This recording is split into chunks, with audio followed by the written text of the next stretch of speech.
I mean, I am, but Oh, no, so it's problems. But right now it is, yeah. You're gonna sleep good tonight. And I don't know what you could rent for me. I know, I can't wait to get today. Hi, everybody. I'm Penny Brock. Oh, can't hear you. I know we don't have our microphones tonight. Okay. So everybody's going to have be quiet, and then when you speak, you'll have to come up front so your voice projects back. So I am calling this meeting to order. It's June 5th at 6 o'clock, and the first item is the determination of the quorum, please. Penny Brock. Present. Adolfo Correa. Present. Brad Stanley. Present. Drew Rebar. Present. March Franson is online. You have a quorum. Thank you.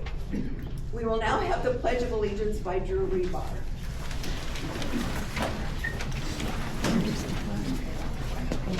I pledge allegiance to the flag of the United States of America and to the republic for which it stands, one nation, under God, indivisible, with liberty and justice for all. Thank you. So the first item on our agenda is the public comment time.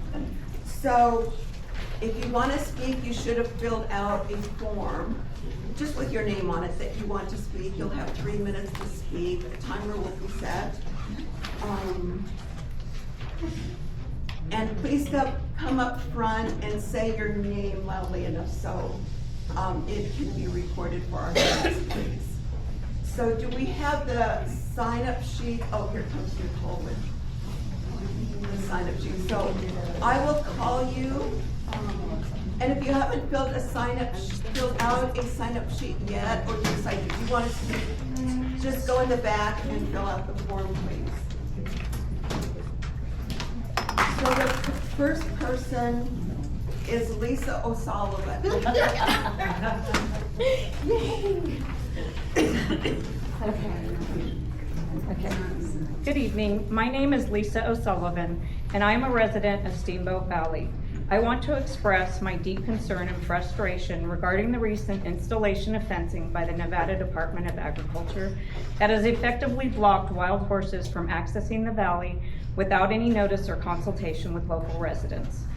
This action has created a serious public safety issue. By fencing the horses out, the department has eliminated one of our region's most natural and effective fire mitigation measures, grazing.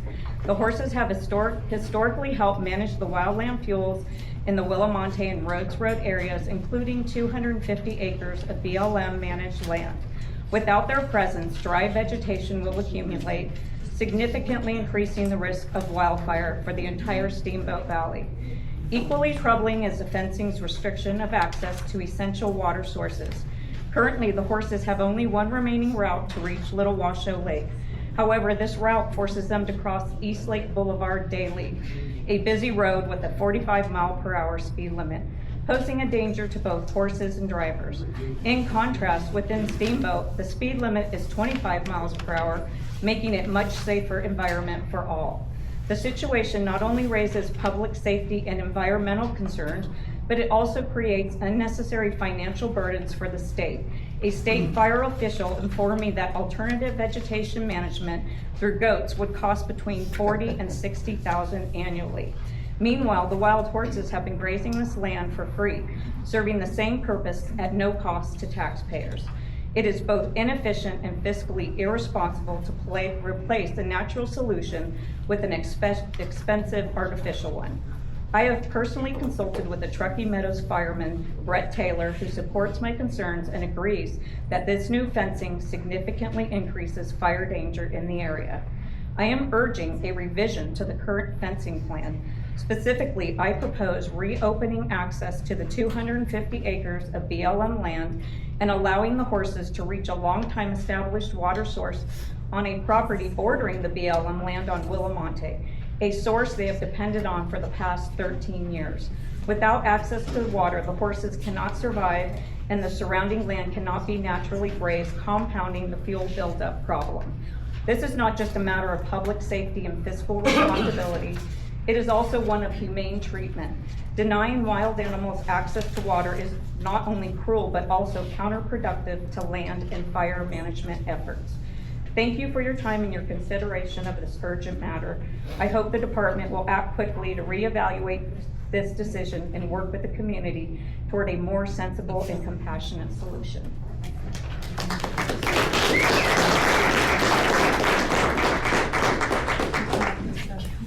Okay, next is Virginia, is it Fin, I'm sorry, Fincree?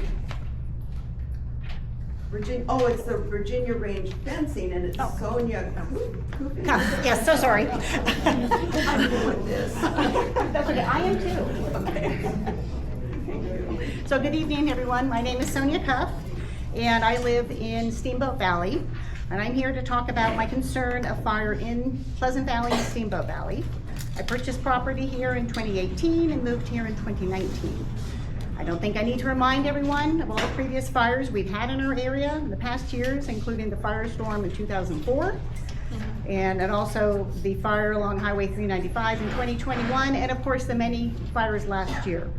We have a history of possible fires in our area. So I have two agenda items of concern.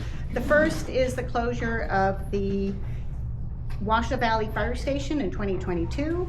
I learned that there are no plans for the county to reopen this fire station. I can't imagine the cost of reopening the fire station is greater than the cost of just fighting one fire. So I believe there's others here to kind of talk about this concern, but I just wanted to state my concern for the closure of the Washoe Valley Fire Station. Secondly, I recently learned that everyone in our valley is at much greater risk for fire due to the increase to fire fuels in the springtime grasses as we get each year. In years prior, the wild horses came through our area and ate down this fire fuel. So I learned that the state ag department has completely fenced off our valley from the wild horses. This means that we now have knee-high grasses all around our homes and at BLM lands surrounding our homes. From past years, we can see very clear evidence of the benefits of the wild horses reducing the fuel where they have grazed versus where they have been fenced out. This year, I can notice a huge difference in the amount of grass on the hills and potential risk of fire since we have not had the horses wandering the hills and eating down the fuel. I'm greatly concerned for my house, but also for my livestock. I have horses in my yard, and in our valley, we have hundreds of horses, cows, and other livestock in the valley. If there was a fire and we had to evacuate the livestock, there's no way we could get them all out. I know that many of the horses would have to be set free to fend for themselves. However, now that the valley is completely fenced off, the horses will be stuck in the valley, could not escape, and we would likely have many deaths. Additionally, by forcing the horses up on the Virginia hills, they're also without water and will obviously die without the lack of water. This is inhumane. I know there is a group of many individuals that have cared very kindly for the horses and took the necessary steps to maintain the size of the herd. However, it seems this has all been taken away by the state ag department. I strongly oppose the fencing that has been put in place by the state ag department, keeping the horses out of our valley.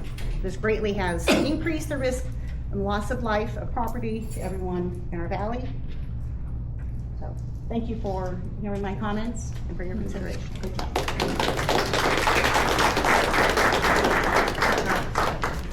Next we have Paul White. Thank you. My comments would be to the representative of the Sheriff's Department, if you could take them back to Sheriff Balaam and could possibly get answers maybe for our next meeting.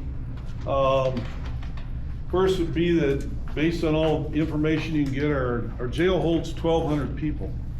And that's what it has. Only problem with that is we got about 300 more running on the streets down on 4th Street that need to be in that jail. And so one question as Sheriff would be, please, what kind of plans? I haven't read or heard of anything for putting up low security, extra housing. I mean, what I have heard is that he and the DA are kind of putting out a thing saying, well, don't arrest these guys, just kind of cite them and let them come into court, don't hold them over in jail. too many examples to mention, but could we please find out what he'd say about that?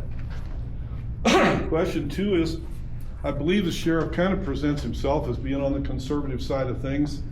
So I wouldn't think he'd be a real proponent of DEI stuff, especially with law enforcement, but there's supposedly something called 30-30, and that's a goal where the goal of his department allegedly would be to have 30% of the command staff and 30% of the deputies be women. We're not talking about qualified or not qualified, just that would be the goal, and you hire the ones you can get. So I would hope he'd not be for that. I'd hope he'd be for the best possible people, men or women, but that would be a question on that 30-30. The third one, obviously we need all the cooperation of law enforcement we can get, but supposedly there's a kind of a hard line between the leadership of the sheriff and Chief Nance with RPD. Allegedly they don't even talk to each other. Kind of stems from supposedly Sheriff Balaam coming down 4th Street, wanting to carve out a spot there that they'll give to the sheriff's department. The idea being it would up his budget, it could get more deputies hired. But obviously if you're the police chief, that's your area, that's for you to do. So could we ask him to get some clarification on that? And the last one would just be, how bad is the conflict supposedly? And this is a little bit hard to say, but supposedly Chief Nance is an older woman, lives downtown, walks to work by herself, has no security detail at all. Fairly well known and by officers in both departments that the sheriff pretty much goes nowhere without 2 or 3 security. He's armed and strapped, vested. The security is with him. The story that gets out is that the county commissioners maybe don't even know that they're paying for this. And again, because it's relevant to them kind of putting these hard feelings behind each other, Chief was asked, okay, maybe for the best. All right, anyhow, we can get those questions.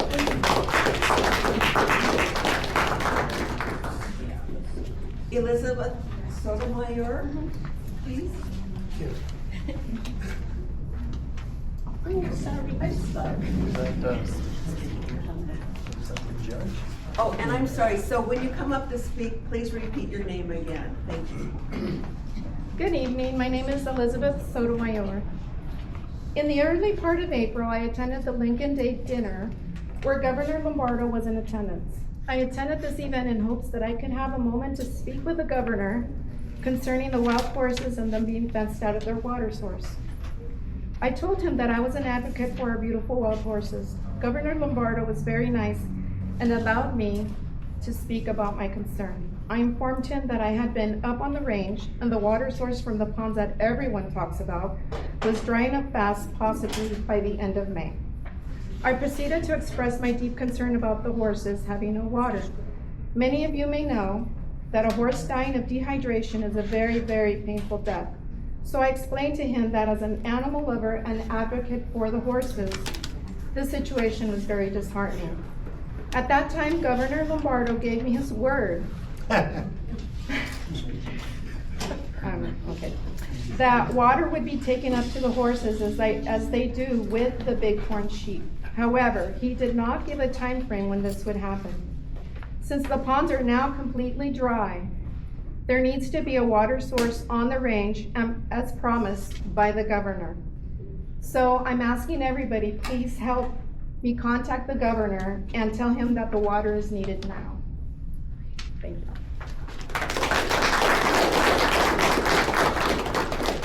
Thank you. Next, Cynthia Reed.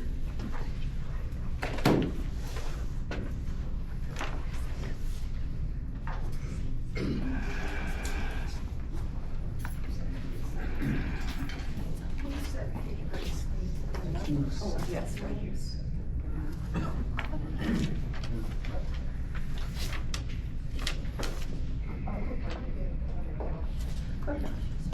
All right, I'm Cynthia Reed. I'm a 40-year resident of Reno Sparks, 23 years in the South Reno area.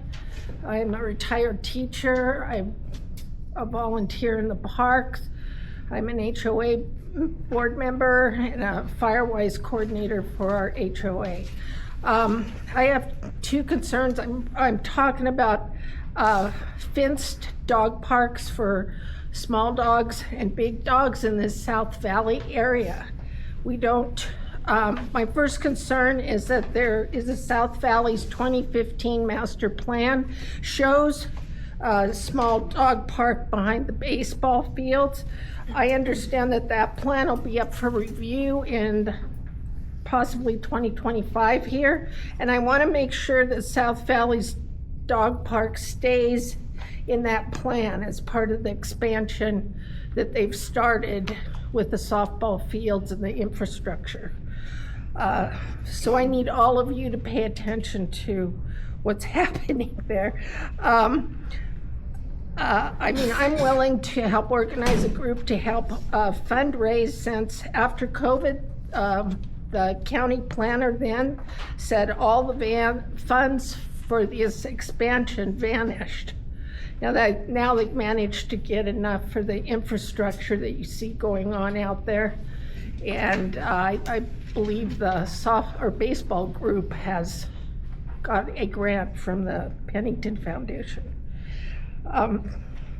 I just talked briefly to the new park superintendent last week, and the topic of funding always comes up, especially for dog parks.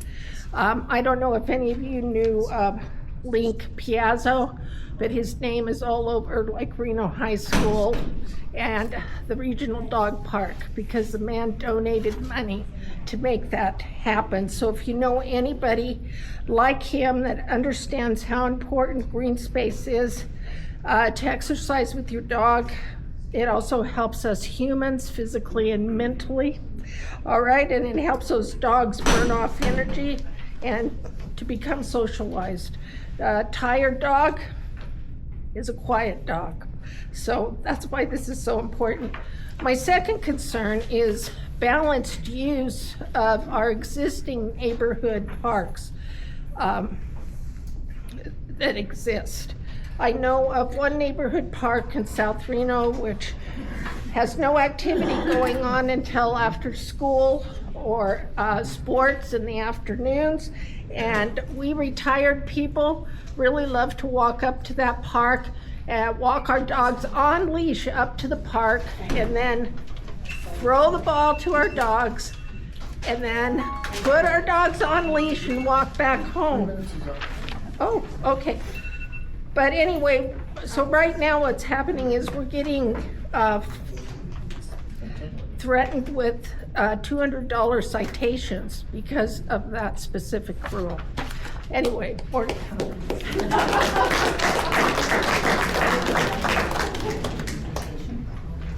Next, Nicole Harris.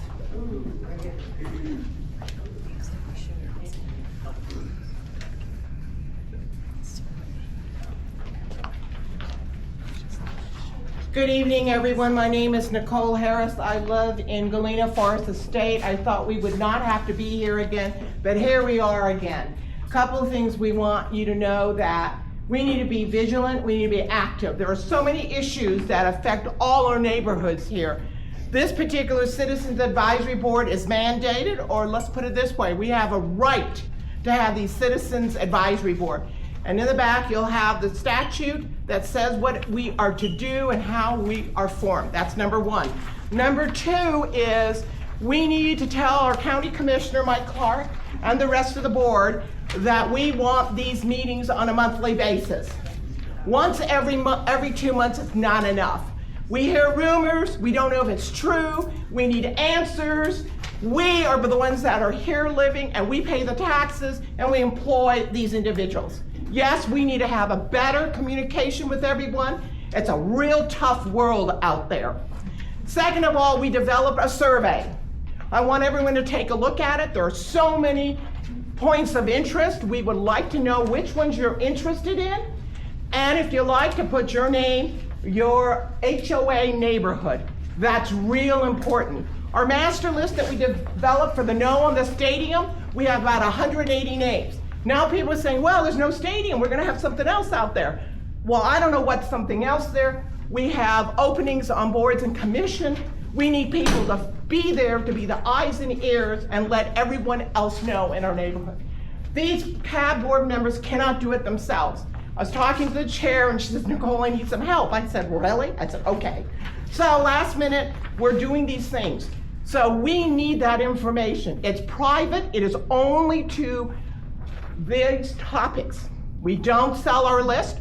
We need you to tell your neighbors. For example, we've got Sierra Reflections, Washoe Valley, they have a unique set of situations. I don't know about that. I need someone I can trust to tell me and share the information. When we had the Davis fire, I didn't know we had a fire station. We have a bat problem. Well, somebody says, well, the bats are still there. Somebody says, no, we're gonna build. Somebody says something else.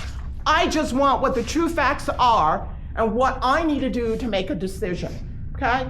So please come to these meetings, respond, let me know how else we can help. I've asked my colleague Joan, she lives down in Double Diamond area, another area, other issues are there. So please join, this is our neighborhood. We have the opportunity to make our neighborhood the very, very best it is, but we need all of us, every one of us. Thank you.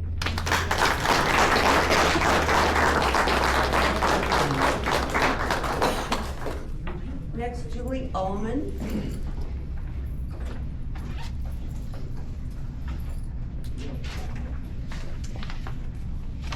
Julie Ullman, branch manager, South Valley's Library. It's really great to see you all. Full room, especially to see our first responders here. It's always nice to have you guys here. I wanted to update you a little bit on some of the things that we've been have been going on at the library. It's every 2 months, so this covers a lot. The library opened 22 years ago on May 14th, so we celebrated our 22nd anniversary this year. And that means it's a 22-year-old building with 22-year-old carpet, with 22-year-old paint, with 22-year-old plants. So we were able to get some ARPA funding this year. And when you visit the library, when it's open, you come and visit. The teen zone has new paint, new carpet, new furniture, and some additional shelving, plus a new teen art gallery space. That's pretty inviting. We see people in there all the time. Our periodicals area, which is directly outside of here with the big windows, new furniture, and our sustainability manager for the county, Brian Beffert, found some money to put in window film, so it is keeps the heat out a little bit more. So it's really nice. And our Mount Rose room, which we formerly called the business center, which is when you go out here and make an immediate left, you'll see a glass wall enclosing the business center now, so that we have some capability for groups to use that area. And on the south patio, we were able to put up a sunshade. It's really hot out there. It's in the south sun, and so now it's quite shady and comfortable, and we've seen people eating lunch out there. And then I want to point out here in the meeting room, in addition to the ARPA funding that we received, we had a very generous donation from one of our wonderful patrons, Bill Micklish, in memory of his wife, Karen.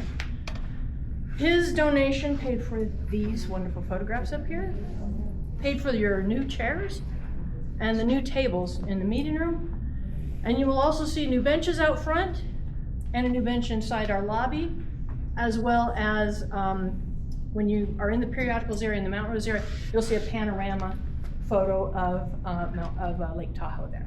We thought we are this close to Tahoe, we should really bring that nature inside. So, so thanks to Bill and Karen.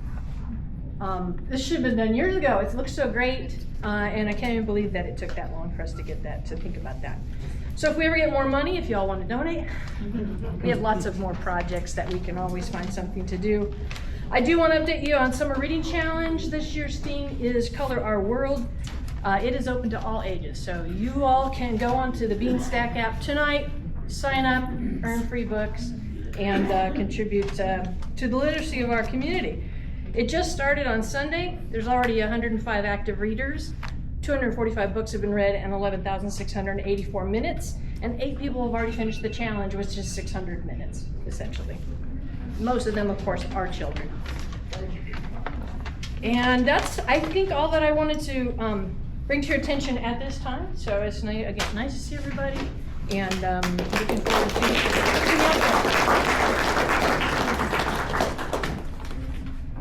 Kevin Williams.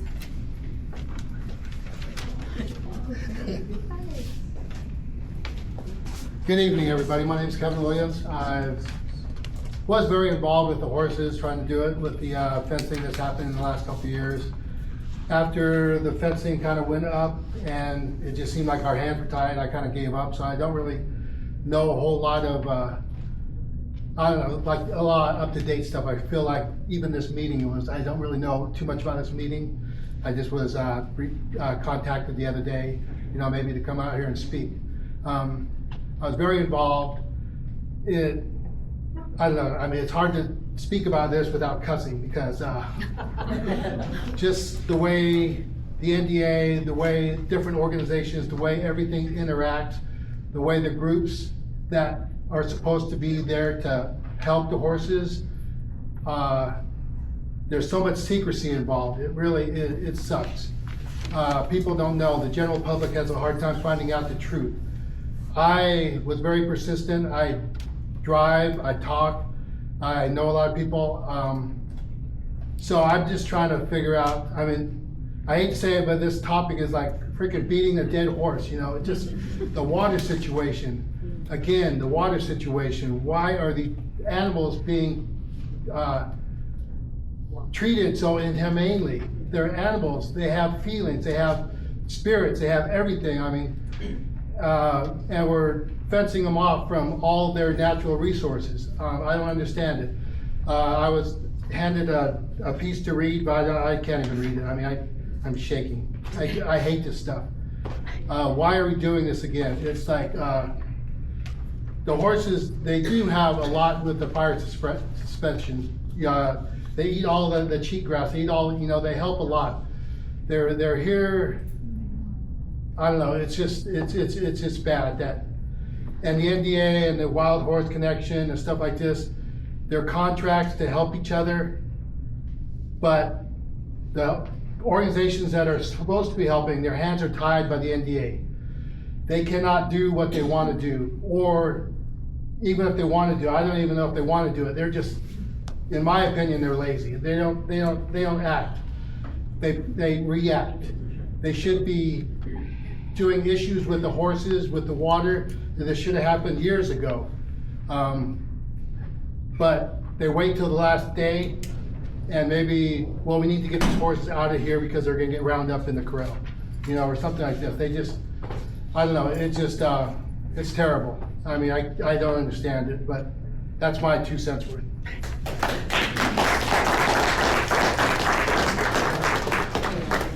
Thank you. Kelly Hyatt.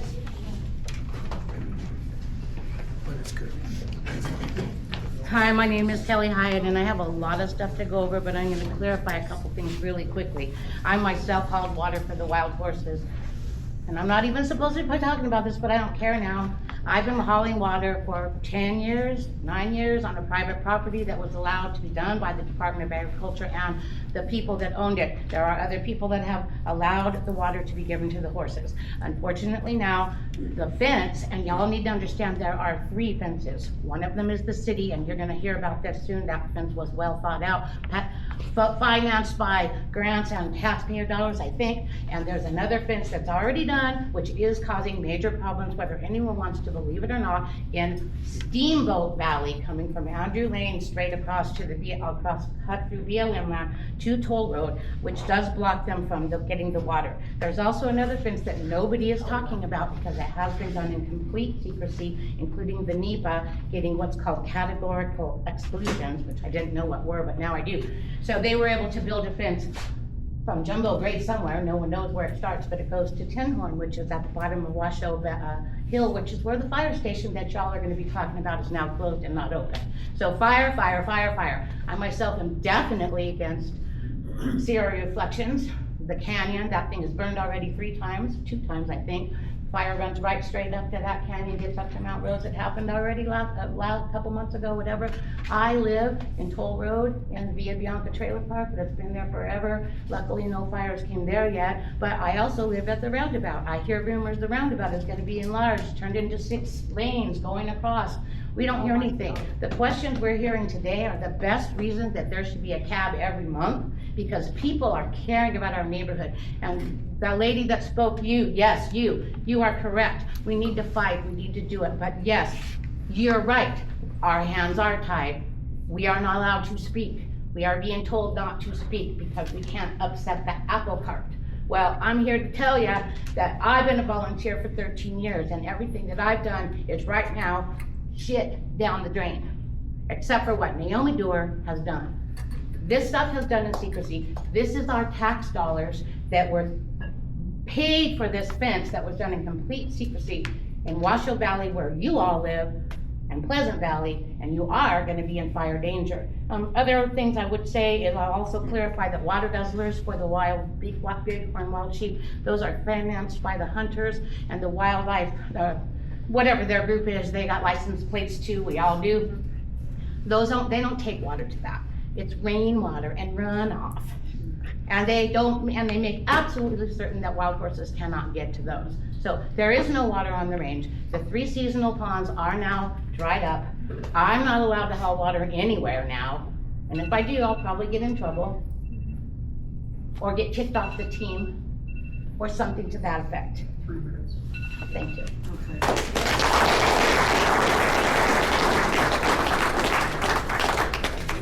Linda Fisher.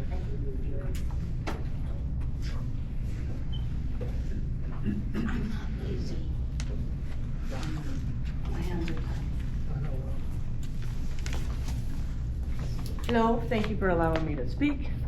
Good evening. I have a letter which I'd like to submit into the minutes of this meeting. I'm not going to read it because it'll take more than 3 minutes. But I did want to talk a little bit about the wild horses. And it was perfect because when she was saying everything that was put up here, look what this man put into our library. Wild horses. You know, are we so inhumane as humans to let these horses die? The NDAs. Yep. Some leaders. The NDA. Yep. Yeah. Governor Lombardo. And the fencing, Yeah. you know, I had no idea about the fencing until a friend of mine who helps Jen, is a friend, helps dart the horses so we can control the population. But instead of controlling the population, like we all care about the horses and want them to live, this is part of Nevada. I have been in Nevada and the Sierras all my life. My dad used to be, well, he was a cowboy, and he would help with the wild horses. But now, for some reason, everybody just doesn't care about them anymore. It's like, what is going on? You know, where have our hearts gone? Where have, you know, our history gone? This is a huge history for Nevada and the Sierras. So I am strongly opposed to having any more fencing done. I understand it's almost done. I don't think it's completely done, but we have got to allow these horses to get to water. I mean, it is the most inhumane thing I have heard of, you know, anybody doing. They're beautiful. I mean, take a look at that guy up there. You know, so please, please don't fence them off from the water. I don't know what we need to do to stop it. I mean, I'm from the, you know, 60s. I'm willing to lay in front of the fencing. But please, everybody speak up. I'm gonna give somebody this letter to submit for the minutes. And also, I really love firemen, so please get our fire station back.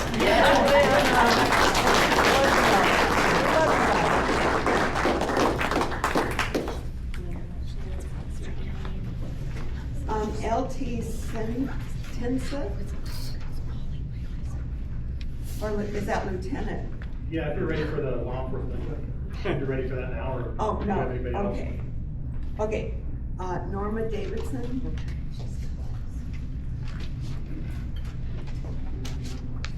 Hi, I'm Norma Davidson. I have lived out here for over 35 years. I am a registered voter and a taxpayer. My concern is that this man who is the head of our agriculture department, this man has put all of our homeowners in jeopardy of fire.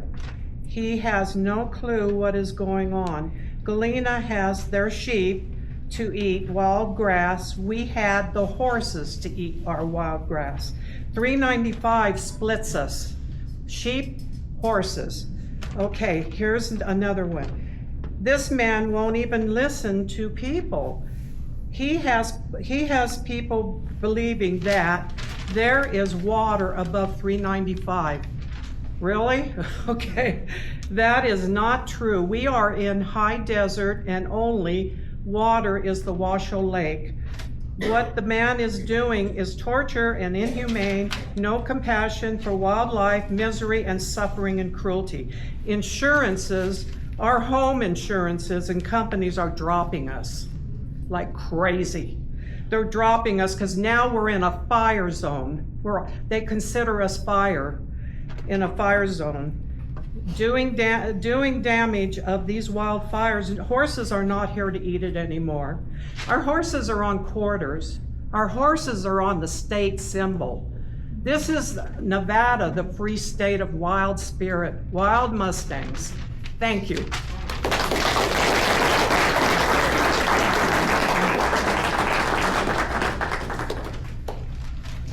Cindy Shast. I'm sorry. Oh, good name.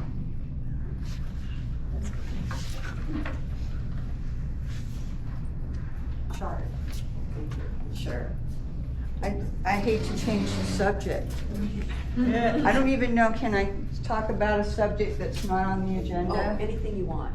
All right, so I don't know, on Next Door Neighbors, they've been talking about an indoor pool, blah, blah, right? I thought maybe it was on the agenda tonight.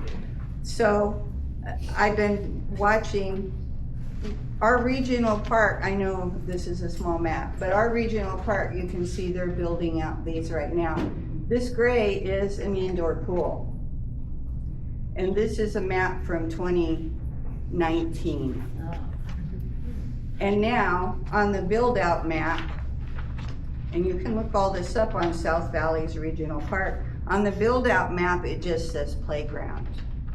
So I'm wondering when our indoor pool got dropped off the map, and I suspect it was when they were deciding they would put Reno ice on the property, in which case that little neighborhood by there was notified, but none of the rest of us were notified.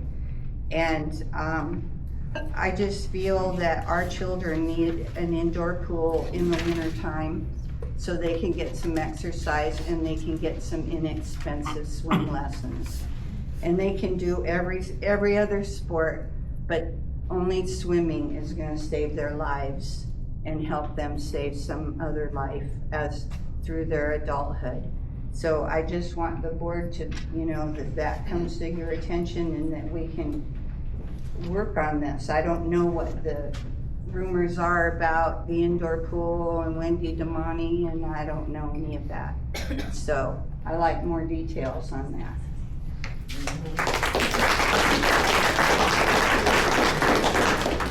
That's it as far as who signed a sheet. Is there anybody else that wanted to speak? Okay. Oh, if you can. not signed up. Oh, that's okay. Just come up front and give us your name.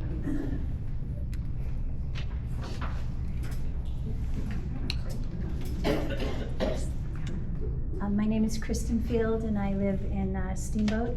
And I also wanted to speak on behalf of the wild horses because they aren't here to speak for themselves. I love that they're here. I love that they're here. I love that they're a part of our neighborhood. I love that they walk down our street. I just think it's the coolest thing. And aside from it being a cool thing, they are here. They are here. And to not have water is, I just can't get my head around that. I just can't get my head around that. I wouldn't do that to my worst enemy. And I don't even know what to do to make that like not happen. I don't know what we can do. I mean, other than standing here and saying, I don't support this. I think probably, I mean, if we ask for a show of hands, how many people support this? I think there are some, okay, and that's fine, but. Oh, no, no, oh, no. Can I say, like, how many people don't support the fencing of the wild horses? Do not support Do not support it. Who does not want the fences for the horses? Everyone. State ag fences. Okay, so. The ag fence. We want the fences to come down. How do we go from here? How do we go from here? So tear them down. How do we go from here? That Oh, this it's isn't- dark at night. I mean, it came up before, and I know there was a big outpouring and signed petitions, and here we are again. And I can't comprehend how we're here again, and I can't comprehend that there are fences, and that horses aren't getting water. It's like the craziest, most awful thing. And the side note, my neighbor went for a hike, and he said, I've never seen the grasses like this. We are in a tinderbox now. So that's a certain concern as well. So I hope that you all see that we don't support what's happening. And I hope that there's something that you can share with us to let us know where do we go from here? How do we actually go from here? That what we all want is actually what's happening, or that's, so I'd like some feedback. I think we'd all like some feedback. Yes. Okay.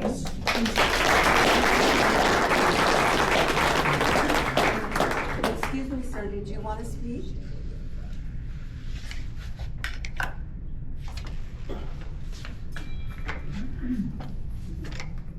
Just very quickly, my name's Roger Doffenbach.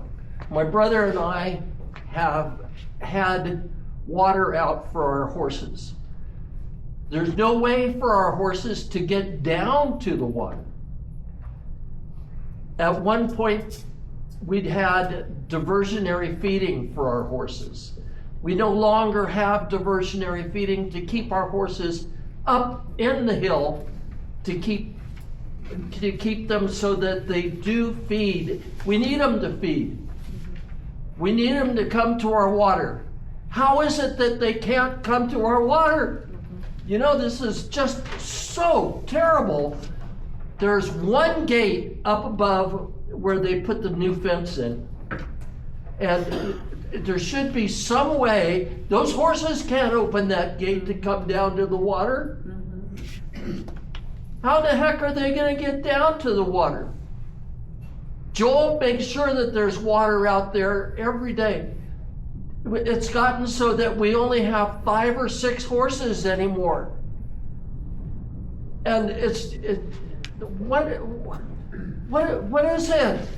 We used to have herds of horses. Now we can only have 5 or 6 horses? They're all dropped out. Nope, they're trapped. They're trapped out. What is going on? This fence is keeping our horses from coming down. It's keeping them. You want them to keep them over at Washoe? Cool, keep them over at Washoe. But if the horses can move, they can come over to our side. I don't know what to say. I don't know how to handle this. Joel and I, when our bodies were working, we were working hard with our horses. My body doesn't work anymore. So what, I'm flabbergasted. You'll have to excuse me. I think I've expressed some of the thoughts that are part of our way of living. I mean, Seamany, Christmas, we had real herds at one time. I don't know how many horses are down at Washoe. I don't go down to Washoe. I mean, does anybody know how many horses are down there? I'm sorry, I got carried away.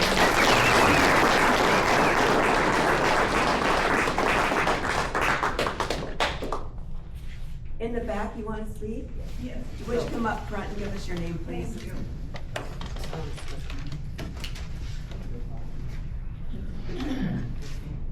My name is Maryanne Olner, and I live in the Steamboat area.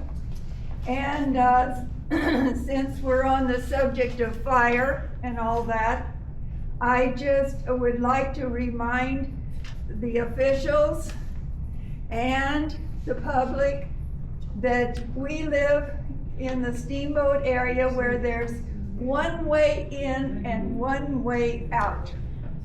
This is Town Drive that goes in. Well, when there's a fire and all this grass above us is 4 to 6 feet tall, the horses are not here anymore to eat that down. It used to be eaten down like that. Well, now, when there's a fire, imagine the pandemonium of people trying to get out that one road. And then what happens is, in these kind of emergencies, that they just take off across private property. And this is what has happened in the past. I personally have brought this up and to the city council in a comment about 2 years ago about the problem with our exit strategy in the case of fire. And of course, this is affected in the case of a flood, the flooding of the Steamboat Creek. Well, you can't, they won't let anybody go across because it's not safe. And of course, if you can make it down to Rhodes Road, in the case of a fire or flood, that's going to be jam-packed with people trying to get out also. So we're landlocked and doomed. So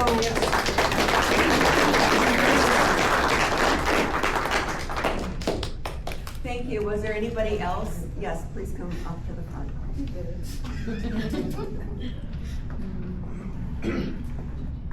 Hi, I'm Kelly Hansen. I'm an ex-volunteer. I was partners with Kelly for 12 years.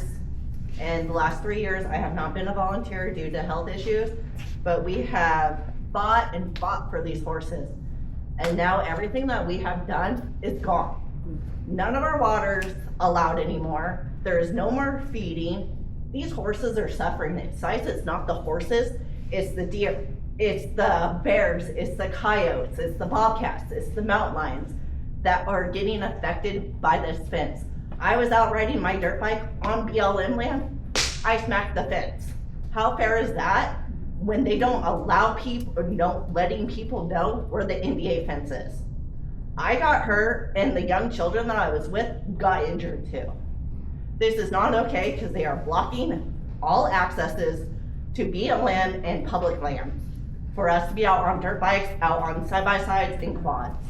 And this is not okay. And the biggest fire danger, I've been here 40 years, my whole life. I have watched 4 major fires come from Washoe Valley all the way up to the Geiger grade. There's a very top house. I've watched that burn down 4 times. In the last 40 years, back then we didn't have very many horses, now we do. They are keeping us safe from all the fires. And that's my biggest complaint, is that fence and it being a safety for everyone out playing or out hiking. They're gonna run into it. We're gonna have more deer, we're gonna have more bears, every type of wildlife stuck in that fence, and that is not fair. And it's keeping all access away from water. Yep. Thank you.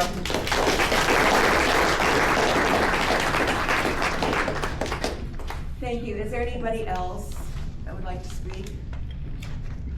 Seeing none, we'll move to the next agenda item, which is Commissioner Mike Clark to come up and give us his report.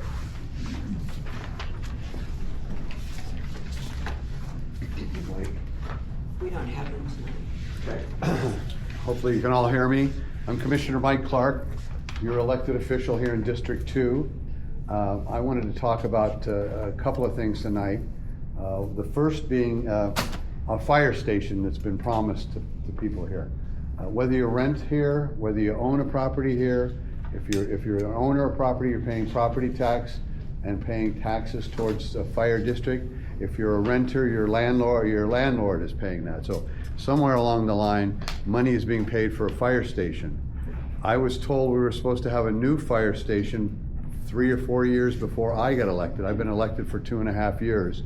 The fire station was planned to be built. It's alleged that my predecessor, tried to influence who the architectural firm was supposed to be, influence who the contractor was supposed to be, and the fire station never got built. The fire station now costs anywhere between $5 and $7 million. It should have been built 5 or 6 years ago. It's still not going to be built. And I was told this Tuesday, finally, somebody had just was able to tell the truth about this. We don't have the funds to build that fire station. We're not going to get that fire station. We've got a new fire chief here, and I'll be talking with him to see if we can get this back on track. But fire is a big issue. We're talking about horses and how they may prevent fires, but fire stations also can help prevent fires. And firemen and fire trucks and apparatus. And that stuff has been promised to us. We had 2 stations in the area here, one over by Davis Creek Park somewhere, and that was closed because of bats.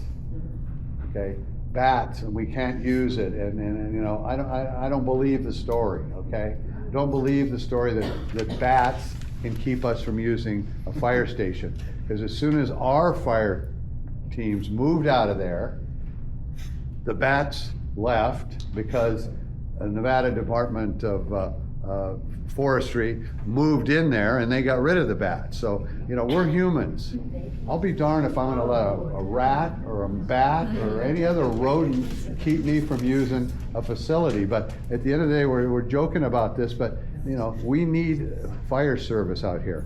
I personally lived through 3 major fires I live in Washoe Valley. 3 different times where you can't leave, you can't come in. And then the latest mess that we have is Nevada Power and Energy turns off the power every time we get a windy day in Nevada. And you know, that's ridiculous. I talked to the people at Charter Cable Service, and more TVs are getting damaged and other electronic devices when the power surge, when they turn it back on. You know, these are unintended consequences. When is something going to come back on and spark and cause another fire? That's my question. And so I'm upset with that. I'm upset with the county and the fire district not building the fire station when they should have built the fire station. We've been paying for it. The county just got a new fire station for free out from Apple, bought a station for the county out near USA Parkway. So, you know, you think if they saved the money on a free station there, they could scrape together enough money to put a station here, you know, a twofer. Yeah. The other way they keep building. Okay, so mismanagement is what I think. We've got mismanagement at the county level. Big time. And okay, I've heard from the assessor and the treasurer. The assessor says there's more tax dollars coming into this county in the history of the county. More money than ever. The treasurer invests money. They've made more money, return on investments from their investments, than they've ever made in the history of the county since 1861.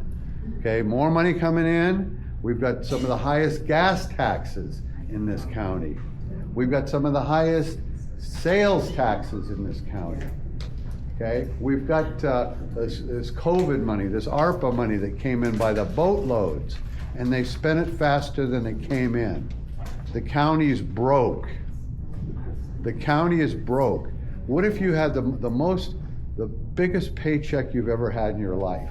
What if you made $1 million a month, and at the end of the year you were broke? And you had to go to your relatives and ask for some more money. What would they look at you like you had two heads, right? Okay. I asked the county manager, I said, what's the problem here? What is the problem? And he said, we're spending more than we're bringing in. I said, good, you just passed the quiz. What kind of how would you do that in your own life? What if you spent more money than you had coming in? Would you be an idiot? Okay? You know, what would you be? And that's the problem we have with the county. So we got lots of other issues that are taking place in this county that need to be addressed. And hopefully we get enough folks involved, and thank you for all showing up here tonight. This is one of the bigger crowds we've had, other than when we had the issue over the soccer stadium out here. But you know, we've got major problems, and if folks aren't watching what's taking place, this is the kind of hijinks and shenanigans that are going to take place. More money coming in than they've ever had, and they're broke. The next 4 years are projected to be broke to the tune of $125 million. Okay, hide your wallets, okay? Because they're coming to get more dough. Their only answer, the chair of the county commission thinks that she can tax her way out of this. They want to raise your sales tax even higher, which hurts the working poor. They want to raise your vehicle registration even more. Okay, anyway, I mean, I'm surprised they don't come to your house and go through your couch to see if there's a coin laying around there. This is a shakedown, and they're fiscally irresponsible. I get into it with them every county commission meeting, fiscally irresponsible. They hired almost over 300 new employees at the county last year. The entry-level county employee, probably $80,000 or $90,000 when you factor in benefits and salaries and so forth.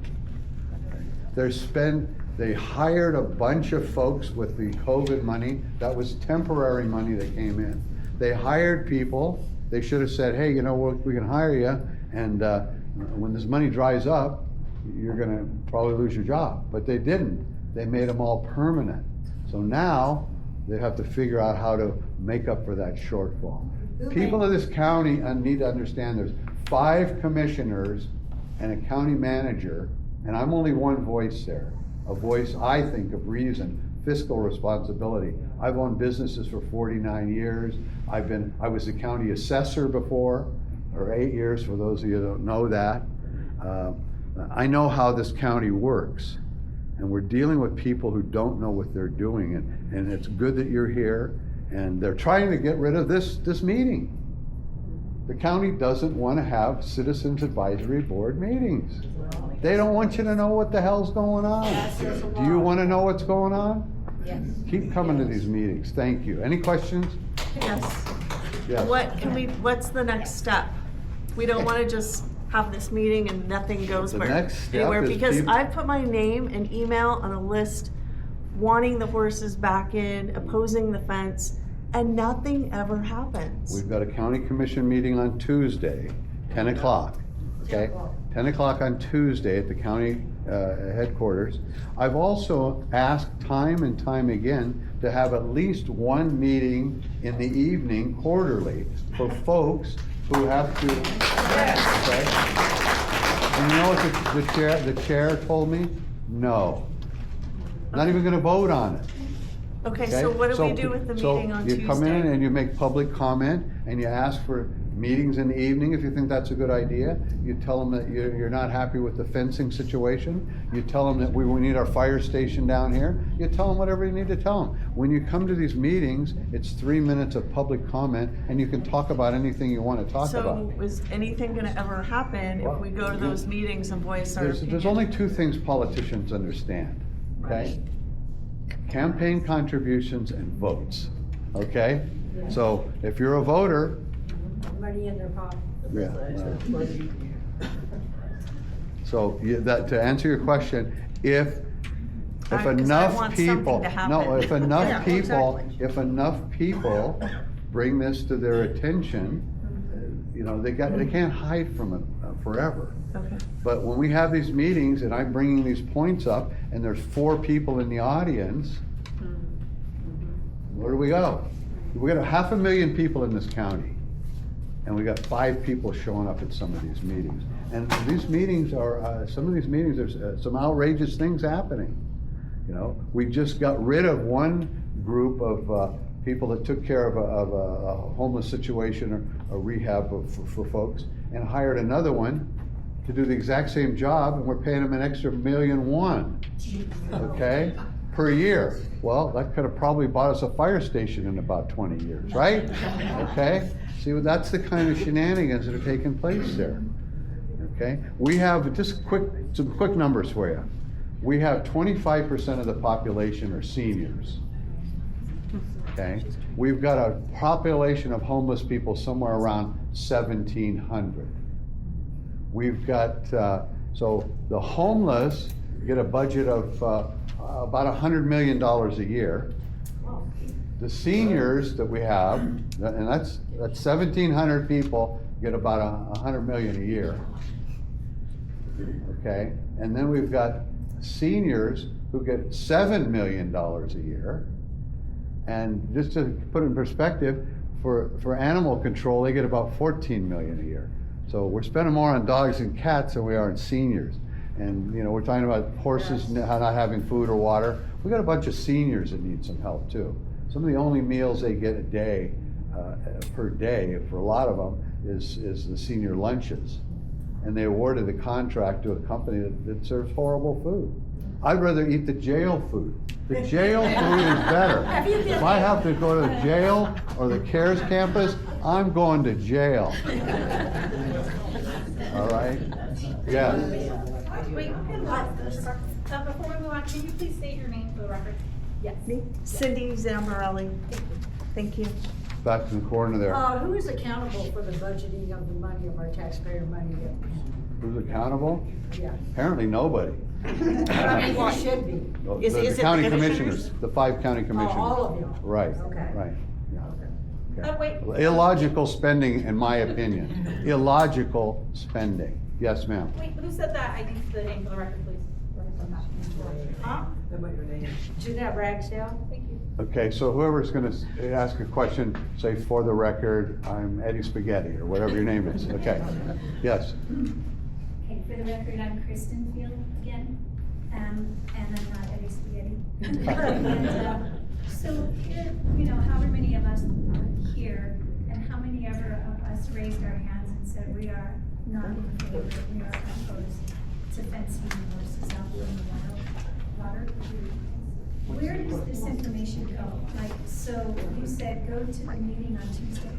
We're here now. So where does our collective voice? we have these meetings, citizen advisory board meetings used to be meaningful, okay? It used to have, if there was a development coming to town and you didn't like it, you could talk about it. Now, it's been kind of, lack of a better word, on the record, Mike Clark saying this, dumbed down, okay?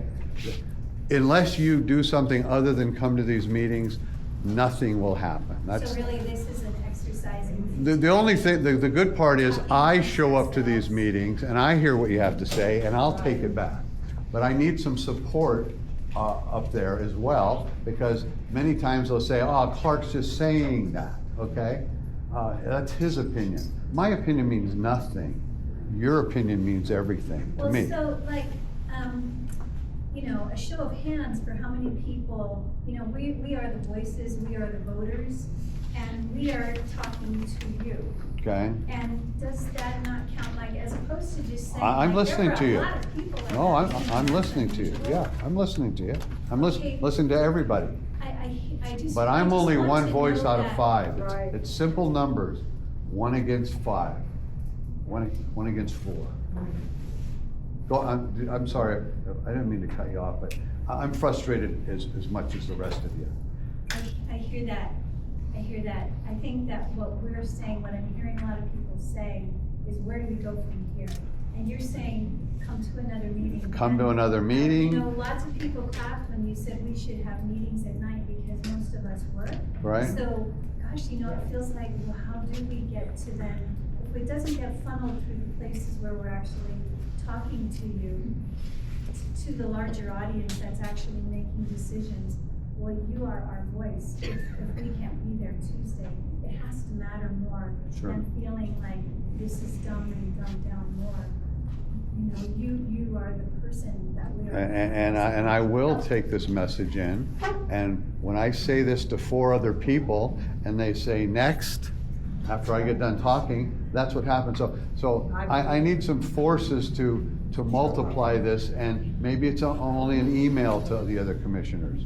Okay, maybe you don't can't come in, but you know, bombard them with emails, send a carrier pigeon, smoke signals, something, get their attention.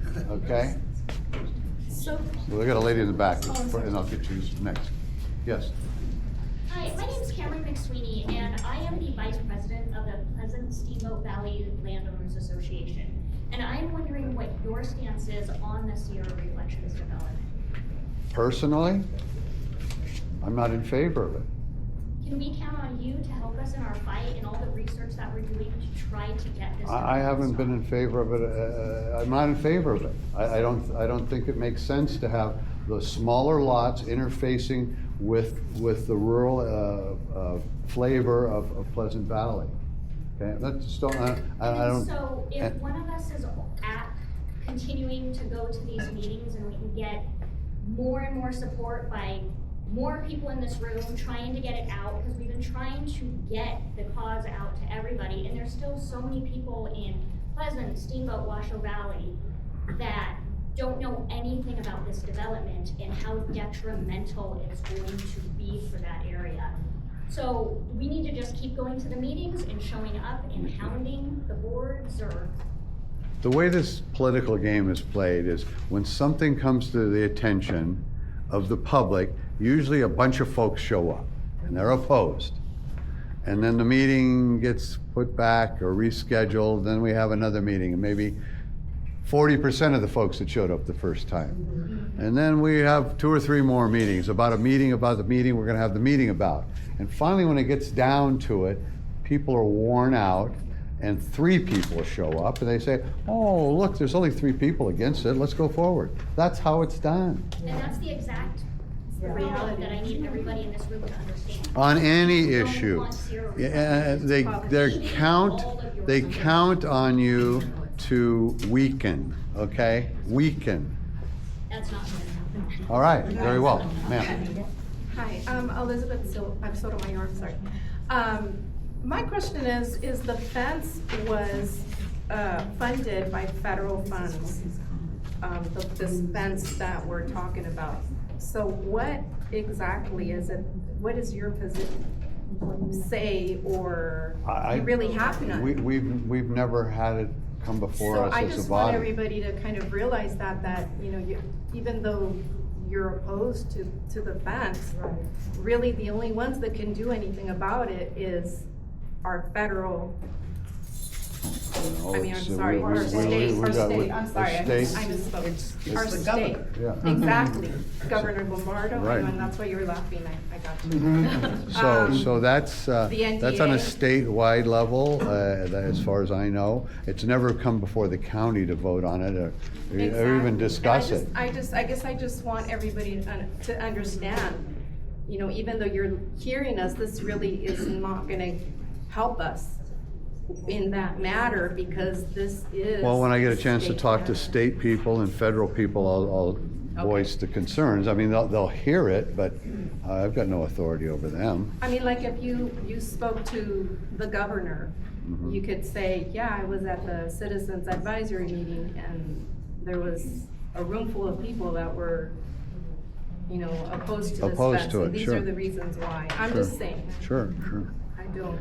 Yeah, I live in Washoe Valley. We've had horses roaming around there all the time. Somebody asked the question, Washoe Valley probably saw 250 horses there yesterday at the lake. There were 2 or 3 herds merged right there at East Lake and old 395, and we're down, going down in there. Yes. Maureen Collins, for the record. How effective are petitions? like people signing, leaving their, address and everything? not. How effective is that? Where do they go?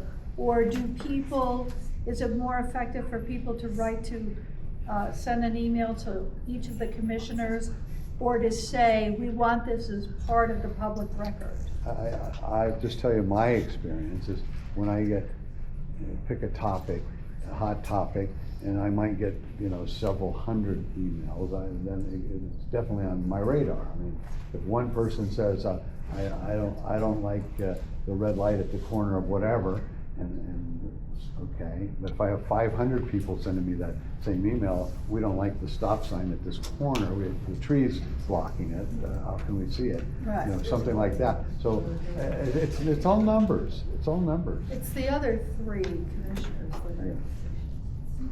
I got somebody in the back, and I'll get you. Yes. Linda Fisher for the record.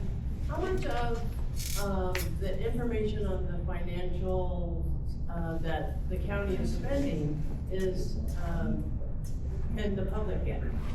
How can we get that? You're supposed to be able to get all of it. You're supposed to get all of it, but we had a budget of over 1.1 million in that range. We had 2 or 3 county commission meetings about the budget. There might have been 12 people there. We got 500,000 people in this county, and 12 people care where their tax dollars go. But So, if I wanted to get a copy we of can, the county spending my tax dollars, yeah, how can I get you can that? get a copy of the budget, yes. And they've got something new, and I don't know if it's gonna work or not, still Who being would I reach tested. out to get that from? Elon Musk. Who would they talk to? We have, Candy. Hold on. This is Candy Ramos for the record from Washoe County. There is an event coming up on July 22nd called Budget 101 and the Washoe Checkbook. And it is an online resource, but it's not exactly super easy to figure out. So this will tell you how to do it. There'll also be Q&A. Our chief financial officer will be there, as well as our budget manager and our comptroller. So we encourage you, there is a flyer in the back of the room. It's July 22nd from 5:30 to 7 at Washoe County Chambers. Is this just Listen to for that Washoe time. County, or can we also get that information about the state? Let her finish, I'm gonna let you know. There is a thing, it's called the Nevada checkbook. So this is Washoe checkbook, but there is a Nevada checkbook as well. I feel for all of you. I hear you talking about the horses. Oh, Jay Collins, or Eddie Spaghetti for the record. I feel for what you're saying. And we had an event a couple years ago where Little Washoe Lake went dry. Everybody's saying what, where, why, how. As soon as they got a television crew out there, by God, they found out what the problem was and they fixed it. If the horses are the issue now, let's get the TV and the media involved. Robert Redford is doing a special on PBS about the wild horses right now. We could have some momentum, but by God, Mike alone can't sit there with nobody. And they can't have meetings in the middle of the day when people can't show up. So what's another way of doing it? You gotta embarrass people sometimes in order to get action. Good for you, good point. A lot of times we have very important issues voted on at about 3:30 or 4 in the afternoon, when people have been sitting there since 10, okay? The agenda gets moved around. There's shenanigans going on, let's face it. If you want to deliver bad news, you want to do it at 3 in the morning in a phone booth in Winnemucca when nobody's there, right? So, yes, ma'am. Maryanne Olner for the record. When was the last audit of the money for Washoe County? Well, they audit it every year. But if you read the audit, it says this audit is based on information the county gave the auditor. Figures go lie, liars go figures. So, to answer your question, that's the answer. They give information to somebody who audits the information they get. Okay, I gotta cut this short because people wanna go home, and I got animals, and my mule and horse and cow and dogs They don't care what's going on, they are want to eat, okay? All right, any other questions, comments? Well, you said that you had about 250 horses down at Washoe yesterday. Yeah. Okay. You see them? And the reason you have 250 horses is because over by where we are, that we normally would have had 100 horses somewhere around there. They're all cut off. They can't come to us anymore. So you have a much larger herd because our herd is no longer.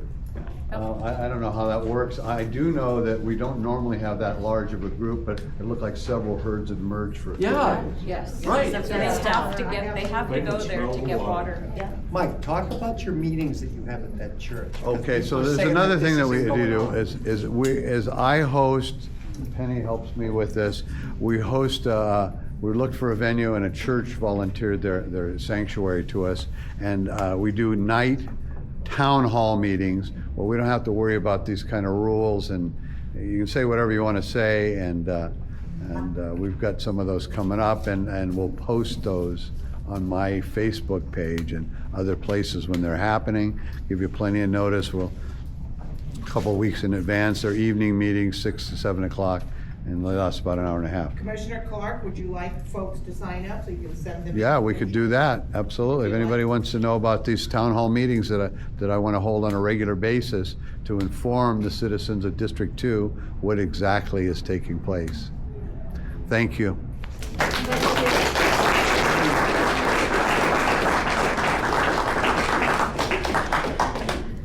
Thank you.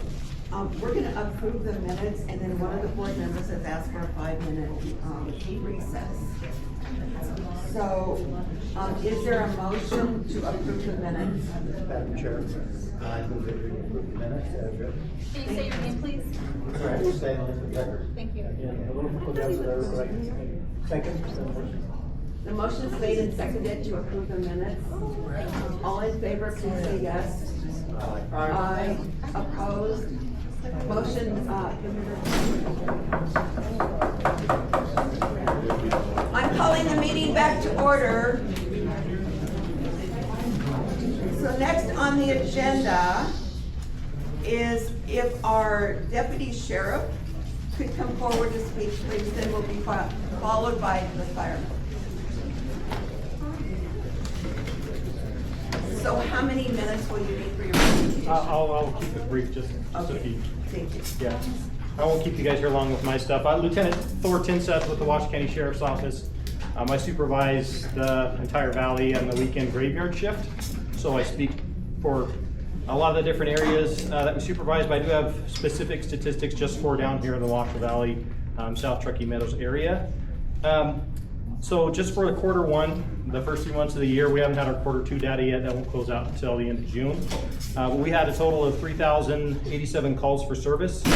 This is up from 2,480 calls for service at the same time last year. So it is representative of how we're growing as a county, just getting a little more calls here. And some of those calls of note, assault offenses are up, which would be our domestic batteries, fights, things like that. Destruction of property, vandalism is up from last year. DUIs are up as well, and I'll speak to that in a second. Fraud offenses and theft, larceny. So, I'm sorry? It's okay. So with the DUI specifically, our traffic accidents for the month of April, which is the latest data I have, are at 154 for the month, which is up by about 30 from the same time last year. So one of the things that we've implemented, and we just hired or placed another deputy in the position, is a specific DUI enforcement unit. So what we have noticed with our area crashes and the DUIs that we've been finding along our patrols, our people are driving almost double the legal limit on alcohol, and then same with controlled substances, and to include marijuana, those numbers are up as well. So what we have created is a A-RIDE unit, which is our DUI unit. The other agencies in town have a similar unit that's been in operation for a while. We created these two specific deputies. They work 7 days a week, so they kind of offset with each other. And their purpose is to seek out those DUI investigations to try to limit some of these traffic accidents If you guys hadn't noticed, we just had a pretty bad crash in Washoe Valley. A bicyclist was hit and unfortunately succumbed to his injuries. So it is a concern of ours, and something that we are looking out directly for your safety and public safety is to try to track down a lot more of those DUI offenders and hold them accountable. So along with the summer months coming our way, we have special event season coming up, so the Sheriff's Office is gearing up for the rodeo, Hot August Nights, street vibrations, balloon races, which luckily is a little less rowdy than the other ones, but we are busy. This is our busy time of year. So we are, 4th of July's big one for up at Lake Tahoe. So we're gearing up for that. We're excited for all the special events coming our way. We do have concerns with if you guys use the hiking trails. It never goes away. We feel like a broken record saying it if you've looked at our social media pages, but please don't leave valuables in your car. Don't leave them exposed in your car. Lock your car doors. And don't leave that stuff, and don't be an easy target for these guys. You think you go to a beautiful spot to go for a hike, if you leave your purse, wallet, or even anything that looks a backpack that even has nothing in it, you'll be surprised how many diaper bags we get stolen out of cars, because they're not going to take that with you on a hike. But if you have to leave it in your car, hide it in the trunk, hide it under something. Don't. A lot of these crimes are crimes of opportunities where they see something easy, break a window real quick, and then they're gone with your stuff. So please be diligent with that, especially if you're having your house open on a night like tonight where you get some thunderstorms and you're getting the fresh air. Make sure you lock all your doors and windows at night. We haven't had too many burglaries down here lately, but it does come around from time to time. Again, crimes of opportunity, cameras truly do help, things like that. The other area that was up a lot that I'll speak to briefly is the fraud offenses. So the fraud offenses can be anything from an online scam, or if you've seen the posts about, it'll say, hey, Lieutenant Tinseth is calling you saying you have a warrant, you need to pay your bail, and you need to go get an Apple gift card from Walmart. We will never do that, so please don't. Once that money is sent, there's very, very little we can do to recover that or find out who's responsible. So please, you can call us, and they're getting smarter. It'll come from the Sheriff's Office phone number, 328-3200. It'll show up when they call you, looks legitimate. But if we're never going to bully you, we're never going to call you and tell you you have to pay us money, right? So if you have any questions, if you call that number, hang up, call back. It won't be the same person you talk to. So just please be aware, we've had a lot of loss with the fraud because they are getting smarter with some of it, using AI, using a lot of different things that make it seem a little more legitimate. But the same tactic always applies, is they always put pressure immediately. You have to do this now, right? So that should be your immediate red flag, no matter how legitimate it sounds. If it's, hey, you have to do this now, don't hang up, you have to give us cash or gift cards, no agency is going to ask you for that, okay? So just please don't be an easy victim. Unfortunately, the elderly population is victim to that a lot of times. Fortunately, take advantage of trusting people who want to help. So just please be careful of that, okay? And other than that, things are moving with the Sheriff's Office pretty smoothly. Like I said, we're just gearing up for summer. So that's all I have, unless there's any questions for me specifically. Yes? What are you guys gonna do about those little kids on the e-bikes up and down Veterans and Toll Road and all that? Yeah. South Meadows Parkway, between traffic. So if I'm understanding, if it's the same thing, it's not an e-bike, it's the motorcycle bikes, right? The electronic motorbikes, I forget what they're called, the Centrons or? With big tires. Yeah. The Surons, yeah. So with that, it falls under any traffic, like a bicycle, a regular pedal bike still has to follow traffic laws, right? So anything they do, if it's reckless, if it's speeding, if it's anything like that, we need you guys to call the best description that you can get of it. And then ultimately, if it doesn't happen in our presence, we're gonna ask you guys if you're willing to sign the citation. So the way it works, if there's a misdemeanor crime, besides there's 5 crimes that don't qualify, which would be like domestic violence and DUIs and things like that. I can't take action, my deputies can't take action unless the citizen's willing to sign that complaint. So this is the same thing for noise disturbances, things like that don't happen in our presence. We need you guys to sign for it. So when you call for that, absolutely my guys will come out and try for safety, understanding that our main responsibility is priority calls. But we do go out to these a lot, especially out in Spanish Springs has a big problem as well with this. Understand the concern.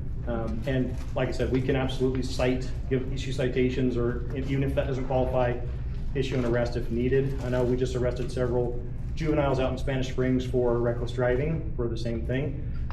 It's a challenge for us because by the time you call, by the time we get there, right, they're not there. So any idea of the houses they go to, or if you know the kid in the neighborhood, that helps us out to go make contact and we can go from there. So. But a lot of us have like the dash cams. Would that help too? Sure, absolutely. Yeah, dash cams, ring cams, anything like that helps us out as well. It's hard on a bike with a helmet. Like, it's hard to identify for you, for us too, but we usually do a pretty good job at talking. But yeah, that is an issue, countywide, citywide. Those things are everywhere, so I understand. Question. Yes. Question on that point. I have video cameras that I've put on my house recently. Certainly. I'm not using placarding. Is that still usable evidence for reckless driving in front of my house? Yeah, it should have a timestamp, right? You have a timestamp and everything Yes. comes from you. Yeah, we can still 4K? We can still use that, absolutely. Okay, thank you. Yes. Question in the back? Yes, sir. What kind of coverage do we have now with you folks in the South Valley, from Pleasant Valley to Washoe Valley?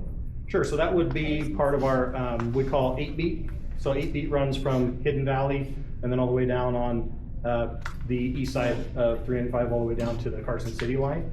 So we have in our South District, probably every shift to staff between 4 and 5 deputies, depending, and that's on, and then you have 6-beat, which is the other side, the west side, all the way Verdi and down Galena area, and there's a couple guys assigned to that as well. So any shift, we have 3 shifts. We have a day shift, we have a graveyard shift, and we have a swing shift as well that we implemented about 8 months ago to help with the in-between calls. And so there's 6 guys that work on our swing shift that they roam countywide wherever they're needed. So. And how does that compare to like 5 years ago and 10 years ago as far as staffing? I'd say it's about the same as 5 years ago and probably a little less than 10 years ago. You know, we had more about 10 years ago, so. Okay, thank you very much. Thank you.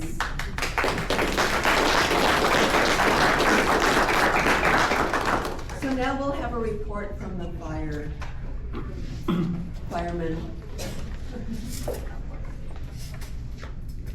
All right, always a tough act to follow the sheriff's deputy, but I'll do my best. For the record, Joe Shum, Division Chief, Truckee Meadows Fire and Rescue. I oversee the operations division, so that means I'm responsible for the 10 fire stations and the daily 24 hours a day, 7 days a week coverage and response. So I'll give you a little overview of what's been going on in the South Valley's CAV. The South Valley's CAV obviously covers from Hidden Valley to Carson City on up into Arrow Creek. That encompasses 5 of our fire stations in each of those neighborhoods. All total calls for the month of May was 231 calls. That's down from last year, which was 265 calls over the same period last year. Our average is roughly 225 to 235 calls a month, so we're right into that average piece. Across the entire CAB area, there were 5 different fires. That could have been home fires, trash fires, car fires, grass fires. We had a grand total of 120 medical and motor vehicle accidents. 22 were motor vehicle accidents. 10 hazmats, which could be as simple as someone smells gas and finds a propane tank left on. It's a quick turn off, no giant hazard. And then we had 97 what we call good intent, false calls. Basically, nothing was going on when we got there, or we got canceled because the homeowner fixed whatever the problem was. There was an alarm that was bad, and so they canceled us from going to their call. So 97 of those. Some pieces for you. Much like the sheriff said, safety tips. Somebody turned on the switch to summer a little bit early. I don't think any of us were really ready for the heat wave that hit.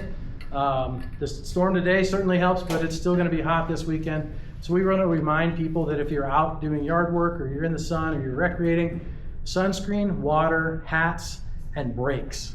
Oftentimes people don't realize they need to go sit down and take a break. If you feel that you're getting thirsty, you're probably a little bit too late and you need to go hydrate. So we want to remind people of that as you go recreate and again do yard work, whatever you do in our nice beautiful northern Nevada weather. It's awesome. With that is our fire danger. A lot of people have already talked about it.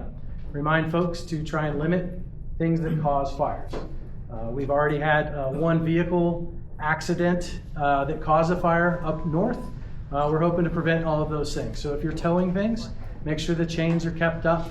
Make sure your hubs are checked so that we don't have a hot tire fly off. And make sure that we operate our vehicles safely on the roadways, not through dry grass or brush.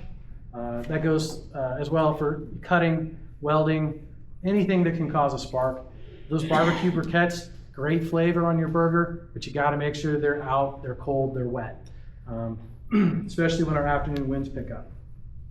The last thing I'd like to just announce for everybody is the board ratified the fire chief's contract. So Fire Chief Edwards starts for us on July 1st. He's already been reaching out to staff and starting to get his feet under him. We're excited to have him. He'll be here, like I said, starting his first day on July 1st. And we're excited to see where he takes the department next. End of report. Thank you very much. So the next item on the agenda is the cab chair is supposed to give a report about the previous meeting. I have nothing to report. So now we'll move to the Green Link Nevada Transmission Project. Have you have the presentation queued up? Okay.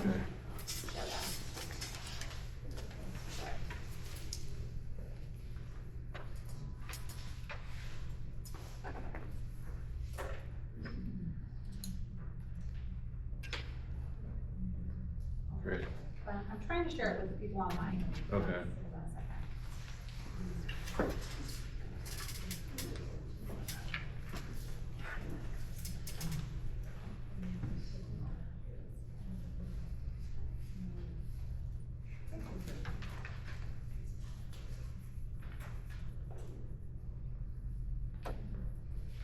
Is that, yeah. Is it working? Okay, great. I've only got a few minutes. My name is Charles Hutchinson. I work for Power Engineers. Power is the engineering and environmental consultant for NV Energy on NV Energy's Green Link Nevada Transmission Project. I've just got a few slides to show just basically where the transmission line is oriented in your neck of the woods, and then some information on what the transmission structures will look like and where we are right now in the permitting process. I'm the permitting manager for this particular project, so I'm handling all of the local, state, federal, non-NEPA permits for the project. This slide just shows just a few bullet points on the agenda. I'll talk briefly about the overall project in general. The common tie component, which is the part of the project that concerns Lyon County, Story County, Washoe County, and a small portion of the city of Reno. A few minutes I'll get down to local government permitting on where we are right now with Washoe County permitting. What you can expect to see when we talk about construction activities, really for this crowd and for the area that the transmission line will be routed through, you won't be seeing anything because it's not in any developed communities. And then at the end, just some questions and answers, and we've got some contact information. Should you have questions, reach out to nvenergy.com, and we've got a GreenLink website that we've established to help answer questions and get feedback to you. So next slide. Basically, the overarching purpose of the GreenLink Nevada Transmission Project, the main purpose is to strengthen NV Energy's existing grid with new infrastructure. That new infrastructure is mandated by Senate Bill 448, which the Nevada legislature put into motion to require NV Energy to update its existing resource plan to include more high voltage transmission structures, infrastructure in its program so that it can meet the current and future demands of customers throughout Nevada. So it's not just Washoe County, this entire program runs through 11 of the 17 counties in Nevada. So it's basically made up of three components. GreenLink West stretches from Las Vegas along the west side of the state up to just north of Yerington. The common tie component in GreenLink West from Las Vegas up to Yerington is a 525 kV transmission line. So that's 525,000 volts. The second transmission line, if you want to call it that, is the common tie component, which stretches from just north of Yerington up to Comstock Meadows, which is an existing substation in Story County, and the existing Miraloma substation in the city of Reno. And that's a system of three 345 kV transmission lines, so 345,000 volts versus 525,000 volts from the Las Vegas area up to Yerington. The third component is what we call Green Lake North, which runs from just north of Yerington straight east over to White Pine County to an existing substation just north of Ely that's called Robinson Summit Substation. The Green Lake North transmission line is another 525 kV transmission line. So that's just kind of an overview of where the lines are, the proposed lines, and what they're called: Green Lake West, Common Tie, and Green Lake North. And next slide. This just goes into the individual components that make up Green Lake West, Common Tie, and Green Lake North. For this audience, the Common Tie component, that the transmission line route is called the Miraloma to Walker River transmission line. It basically begins at Walker River Substation, which is a new substation that NV Energy is building just north of Yerington. It heads northwest through Lyon County, crosses into Story County, dips into Washoe County for about 3.5 miles, and then terminates at the existing Miraloma substation in the city of Reno. Next slide. This slide just shows geographically. It's a little bit hard to see from your perspective, but if you can see the yellow line that's on basically the left side of the screen, that's the proposed Walker River to Miraloma line that just dips into Washoe County for about 3.5 miles before it ends at the existing Miraloma substation in the city of Reno. Next slide. This one gives a better view. Story County on the north, Washoe County on the south, city of Reno on the west, and the yellow line is the proposed transmission line as it orients, crosses into Washoe County, dips back into Story County for just a short stretch. It's in Washoe County again for about another mile, and then it ends at the Miraloma substation. The yellow line is the proposed line. The purple line is NV Energy's existing 120 kilovolt transmission line. And then the green line on the north is NV Energy's existing 345 kV transmission line. So this transmission line is similar to the others that are in the area. It's basically in between a 120 kV line and a 345 kV line, using the same corridor to get into Miraloma substation. This just shows, again, a little bit closer view of where the line is. The kind of the dark pink corridors that you see, those are following the existing transmission lines, and that's Truckee Meadows Regional Planning Agency's utility corridor. Whenever a new transmission line comes through, Truckee Meadows Regional Planning Agency tends to update their corridor mapping to reflect where that new transmission line is. We expect that they'll do the same with this one, because that's what we've heard from Washoe County in the pre-application meeting that we had prior to us submitting the special use permit application, which is the land use approval application that we have to have in front of Washoe County and approved before NV Energy can start construction of the transmission line. These two pictures are representative of what the transmission line structures will look like. The one on the left is what we call a tangent structure. That's basically, if you've driven down the highway and you've seen transmission structures that are in a straight line, that's called a tangent structure. The H-frame on the left is going to be that type of tangent structure that NV Energy will construct for the project. The image on the right is what's called an angle or a dead-end structure, and the angle structures are placed at places where the line changes direction. So instead of being in a straight line, it's at an angle. That angle structure has to be larger to basically withstand the tension of the conductor pulling in two different directions. That's why you see different structures in certain points versus the straight line tangent structures. This just gives a kind of representation of how long the line is in Washoe County. It's about 2.3 miles when it enters the county from Story County and orients northwest, and then it's about a little over a mile when it gets back into Washoe County before it ends at the Miraloma substation in Reno. Concerning the current permitting and construction schedule, we recently submitted the Washoe County special use permit application back on May 8th. So it's been in the county's hands for about a month. And we have to work through their process to get it on the agenda for the Planning Commission hearing, and then the Board of County Commissioners hearing that actually renders the final decision on the application. And that should happen this summer. The construction schedule start date is October 1st of 2025. That is for the Miraloma to Walker River line that begins in Lyon County. That construction will happen first in Lyon County, so construction in Washoe County won't happen until about second quarter of 2026. And when we talk about construction, what we mean is not actual land disturbance at the beginning. What the construction crews will do will be go out to survey the line, do any kind of structure spotting that they need, collect legal descriptions, and basically stake the line to make sure that they've got the right spot for the transmission structure.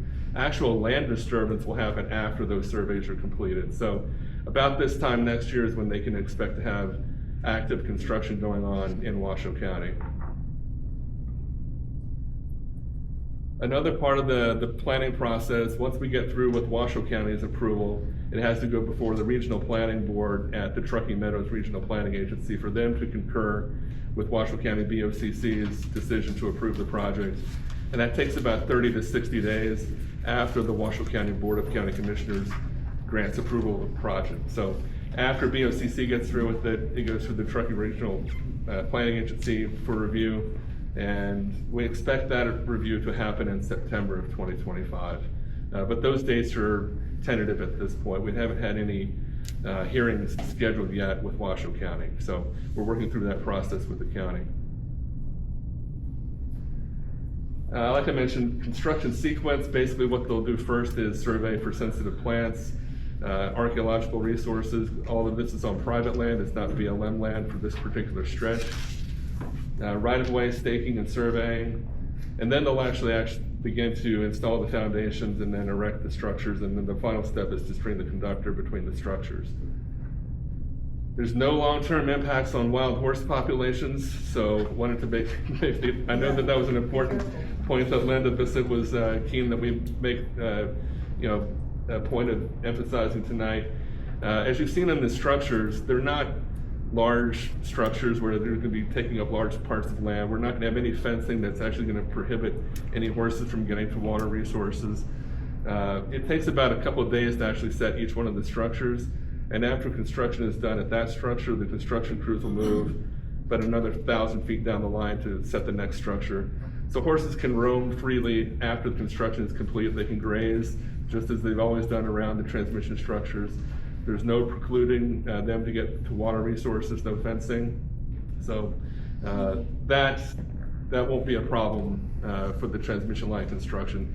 The noise from the construction activities might deter them from congregating in one area, but after that construction moves on to the next area, they'll just repopulate and roam as they've always done. So.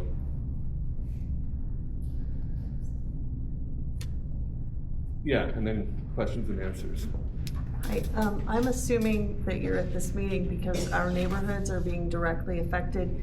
So I wasn't sure exactly where this is happening based on your map. So can you tell me exactly where our neighborhoods would be affected in the location? It's not going through any neighborhoods. Basically, this is on the far northern side of the Citizen Advisory Board's boundary. Okay. So I think if you could go back to one of the maps.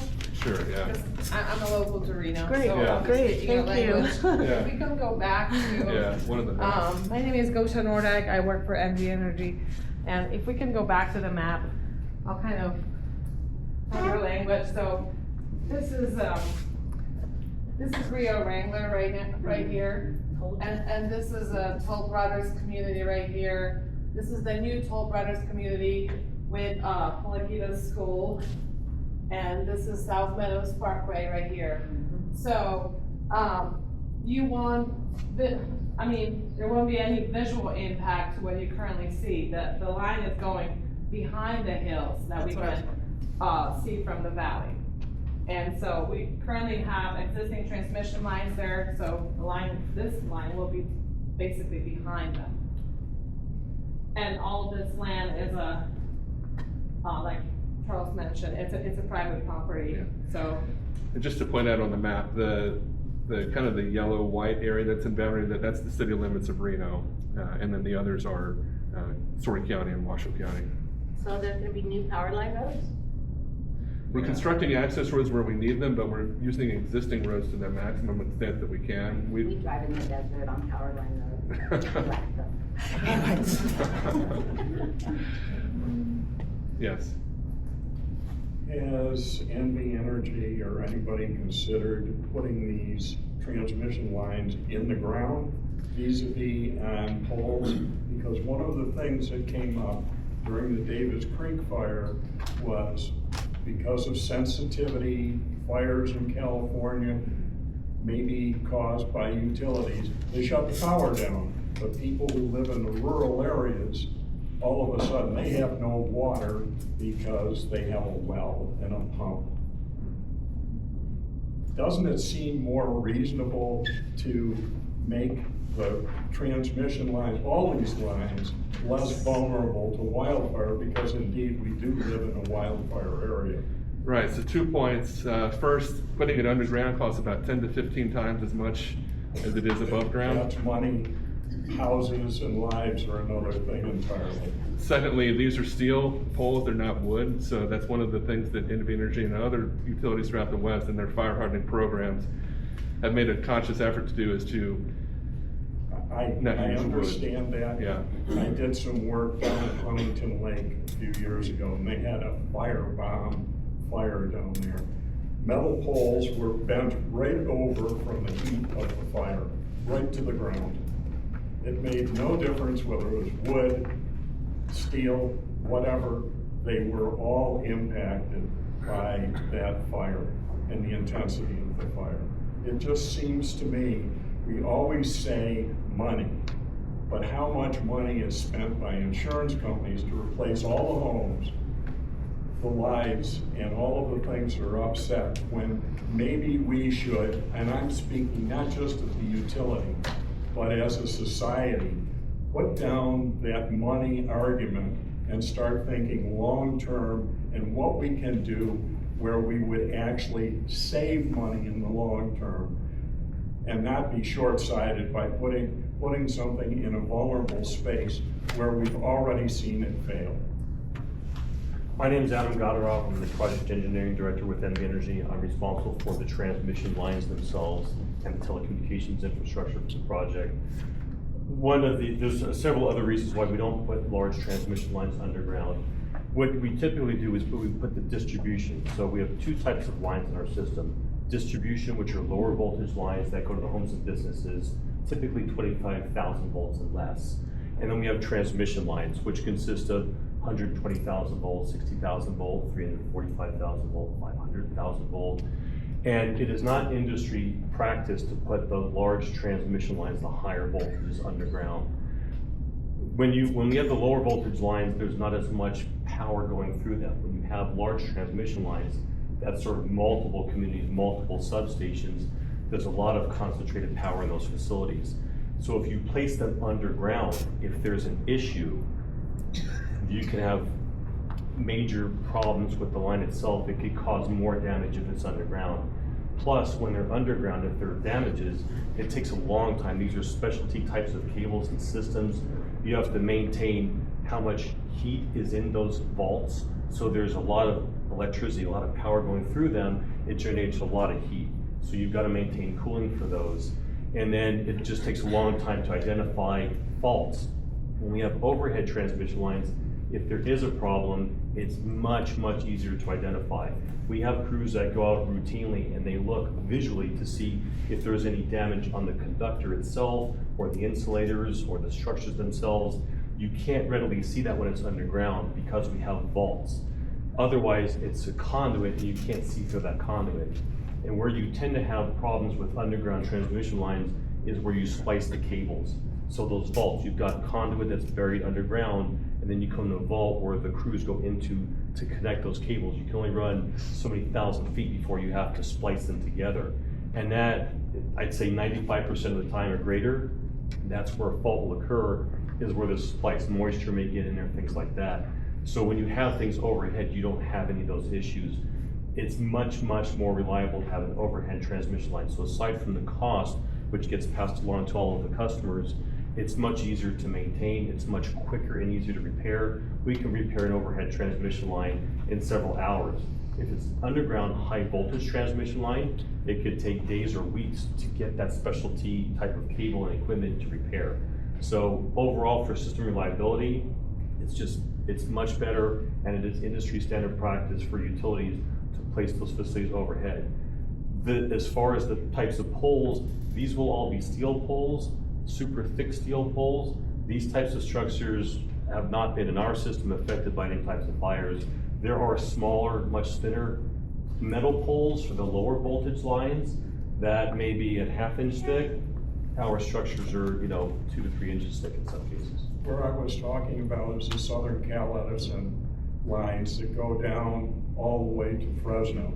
And there are serious high voltage lines that are supplying power to Fresno and to LA from that area.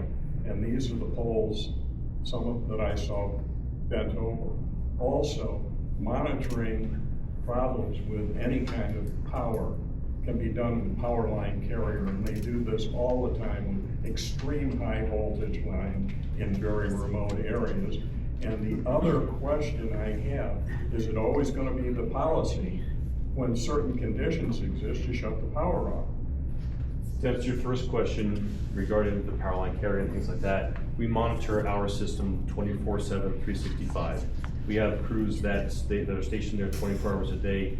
We have equipment that consists of fiber optic systems as well as backup microwave radio systems. So we have a primary and redundant type of system that monitors the transmission lines themselves, the substation equipment, and to indicate if there's any problems, we send crews out there. That's done whether it's overhead or underground. But like I said, it's much more efficient and much easier to identify any issues before they arise if it's overhead and you can visually inspect the entire line, not just where the vaults are. I'm sorry, your second question was? The other question was, is the policy going to be when there are certain weather conditions, and this really just impacts people in rural areas where they have water from the ground they pump up. Is the policy just going to be we're going to shut the power off because of the risk to the utility? So let me just first say, I'm not in the group that does that. That's our National Disaster Protection Plan group. We have an entire group of people that monitor all that facilitate all that work. I can speak a little bit to it, but I'm not the expert in an area because I don't work in that group. But the National Disaster Protection Plan, where they will turn off power, was created as a result of Nevada legislature. So Senate Bill 329 created that National Disaster Protection Plan and required NV Energy to coordinate with emergency management, Nevada Division of Agriculture, Bureau of Land Management, local regional fire districts, telephone providers, things like that. So that bill required us to coordinate how we implement that fire protection system. And we have a series of cameras, weather stations. We work with meteorologists. We have on-staff meteorologists that monitor the weather and everything 24/7 as well. All of those factors go into what they de-energize. And the reason why they will de-energize is if there is a fire that takes out part of the system, part of our grid, we don't want our lines coming down as a result of that creating other fires. So I hope that helps a little bit as to why we do that.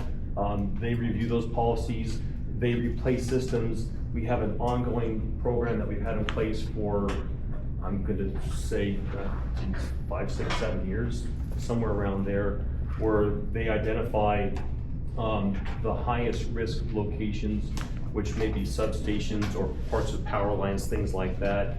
So they target and they prioritize what they replace. So they have a system where they're replacing a lot of these wood poles with steel poles, with metal poles, because they don't burn. Or in cases where we have to have wooden poles because crews need to be able to climb them, because we can't get trucks in there to access them, they will buy special fire-treated poles. They have a special fire wrap that will prevent the pole, if it burns at the base, from collapsing. So it's a whole big program. Like I said, I can't get all the details because I'm not an expert in that area, but that's the practice of the company to prevent additional fires from spreading and taking out more, homes and things like that. Excuse me, we're gonna have to move along. Sir, could you please, since you've asked these questions, give your name for the record? Oh, Jay Collins. Thank you. So we're gonna move along, but I have a question first. I've read whether this is gonna mean rate increases for the rate payers. Do you have an idea how much the rate increases will be? The short answer is no, and the reason is, the customer rates are part of what we call the rate base. So it's the base of all of the costs that we put into building the electrical system. And what happens is, every piece of equipment we have, whether it's a power pole or power line or substation or telecommunications infrastructure, we have a federal listing of the lifespans for those. So for example, and don't quote me on the number, but if it's a transmission line, we're allowed to recuperate those costs over a period of 50 years or 70 years. Other equipment may have a lifespan where we can recuperate costs over maybe 10 or 20 years. So as we build infrastructure, that goes into the rate base. That's what will add to rates. However, at the same time, because things are expiring, they will come off the rate base. So while GreenLink is adding and other projects are adding, other projects are coming off, and that's what equalizes it to generally an average type of rate. All right, thank you so much. Thank you. So, now we'll move to Councilmember Naomie Duerr's presentation.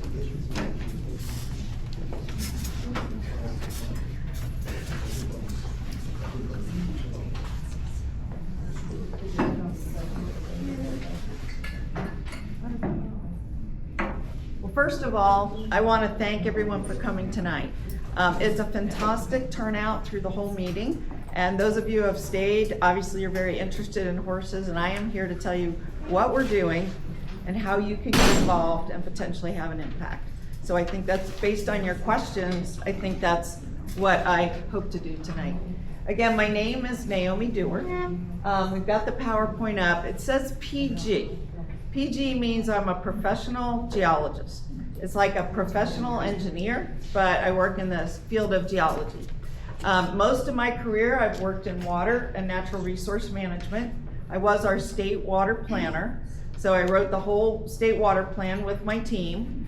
It's the last water plan that was adopted, and received a standing ovation from the legislature. It won a national award. It's a pretty good plan, and we raised a lot of issues, including water for wildlife. Very, very important issue. I just want to explain that I'm a Reno City Council member. I've been on the City Council almost 11 years. 10 and a half of those years, I was representing South Reno. So I lived down in South Reno as well. I lived up to Leslie Lane in 2 different houses. I had a house over in Double Diamond. I'm pretty familiar with this area. And a lot of my projects, county surround city. I had county members on my neighborhood advisory board. I had whole meetings down in Pleasant Valley, for example, on issues that were at the very south end of the county. Because I've been in natural resources and water for so long, when I got elected, I became very aware that the horses were extremely important to the residents. A lot of residents had taken up residence in South Reno, at least they told me, because the horses were there and they wanted to be near them. Now, as more and more people have moved in, that is not the reason for moving, but the earliest inhabitants, probably the first 10,000, really cared about nature, about the mountains, about the wildlife, and particularly about the horses. So because I care about my residents and I care about what they care about, I took this on. And I will admit to you, not many elected officials have. Primarily myself, and at Congress, Dina Titus, okay? So both of us have taken strong positions. Now, I used to work at the Department of Conservation and Natural Resources for the state when I was the state water planner. And at that time, they had a whole separate wild horse commission. In the department, I got to know them very well. But the same thing, I got to know Natural Resource Department, or Division of Wildlife at the time was part of our department too. So we were all integrated, and again, I wrote a lot of things in the water plan about in-stream flow, wildlife, guzzlers, I mean, many, many topics that you are potentially interested in. So at the time though, I noticed that many elected officials, when it came time to talk about wild horses, took a big step back because it is quite controversial. Not everyone agrees. A lot of people in this room seem to be supporters of wild horses. but that doesn't mean everybody is or shares your point of view. I happen to share your point of view. And that is why I've kind of put myself out there to take some steps. My focus has been on public safety, because public safety is something that people can agree on, no matter how they feel about wild horses in particular. They do agree that people should not hit large animals on the road. It is dangerous for the animals. Typically, they end up dead. They either die in the impact or they end up being euthanized because they've broken a leg or 2 or 3. And the other issue is that they, it's a tragedy for the drivers, because what happens in almost every case is that the vehicles are totaled. The vehicles are completely totaled. You don't have a car anymore. You cannot drive. You have to go through insurance. You have to get a whole new car. That may be some out of pocket. You may be injured. Recently, we haven't had many deaths in the Reno area from these collisions. We've had a lot of collisions, very few deaths, probably because of seatbelts and airbags, but the people end up with PTSD. They either don't want to drive. If it's a kid that was driving or any parent, often they are very emotionally distressed over the situation. And it's very hard to cope. Many of these are early drivers, high school, and it's one of their first driving experiences. They don't even want to drive anymore. So let me cover a few quick things for you and then get right down to what our programs are. I just wanted to lay out the Virginia Range habitat. You all know what it is. It's very dry, it's very rocky. There's a variety of vegetation, native vegetation. But what's happening is as development pressure grows, the habitat is shrinking because development is going up and up and up into the hills. So people love to walk, run, hike in these hills, and they love to animal watch. The thing about the Virginia Range that is different from almost any other place in Nevada is that this particular range is primarily privately owned, about 95% of it. There's only a couple little BLM parcels, whereas at the other 300 ranges in Nevada, being a geologist, I've been at most of them, frankly, are publicly owned. So it's made management here kind of complex because we have to deal with a whole range of property, private property owners. Next one, please. So Nevada is the Mustang state, and we do find wild horses in 10 western states, but about 50%, over 50% of all of the wild horses in the US are in Nevada. That is a surprising number to many. So that's over 40,000 of over 85,000 horses are here in Nevada. Now, we have noted that they've existed in Nevada for thousands of years, and there's been a lot of commentary, opinion about where these horses come from, okay? Were they here before and they died out? Were they introduced? They were never here and they were introduced from other countries like Spain or Mexico or the Siberian land bridge, which was above water. What they've actually found is they've found fossils that date back to about 30,000 years. They actually think at this point, this information is constantly evolving, that these horses actually originated here. They're finding pre-horse bones. Again, as a geologist, I deal with fossils, invertebrates, dinosaurs, those kind of things, while horses are amongst the things we find in the ground. And again, dating back like 30,000 years. So sometimes we hear, well, horses were introduced or they're, quote, feral, but used in a bad way, like non-native, we should get rid of them. But if we really do some digging, the mastodons aren't here anymore, right? But these wild horses are here, and many people think they crossed the land bridge as areas warmed, and then when the bridge sank, they couldn't come back, and that's why they were reintroduced via other countries, okay? But that's the current state. We'll probably learn more as the decades go on. There's ongoing studies about this, and I've met with people from Arizona and so on who are studying it and analyzing it and coming up with the most current information. And then I think you know that the Bureau of Land Management, BLM, is responsible for managing the, quote, wild horses. Okay, moving on. The Virginia Range is rather unique. I've already mentioned that it's private. I listed the areas. It reaches from Reno to Trick, Fernley, Silver Springs, Dayton, Carson City, Washoe Valley. It's a pretty big mountain range. Moving on. it's about, this area of the Virginia range horses covers about 280,000 acres. So on the west side, you see the water, that's Washoe Lake that you've been talking about. My focus area is in red, so that's the South Reno, this part of Washoe County area. And then it stretches all the way out to Silver Springs, almost to Fern Lake, and et cetera. And in this area, the Nevada Department of Agriculture is the manager, not BLM.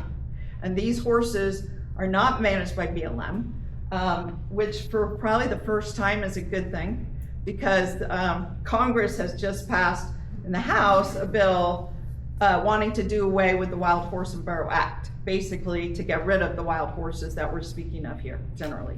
Check it out. I have the link, some news articles. This has just become revealed.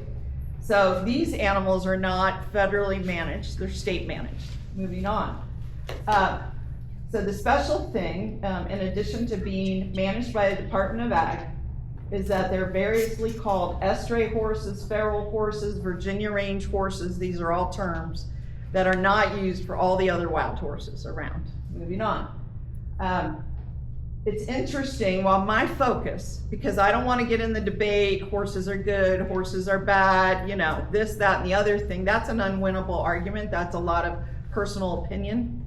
I've stayed focused on public safety, but it is interesting to know that some major wild horse groups have tremendous support. So the AWHC, that's the American Wild Horse Commission or group, they have over 600,000 supporters on all their social media sites.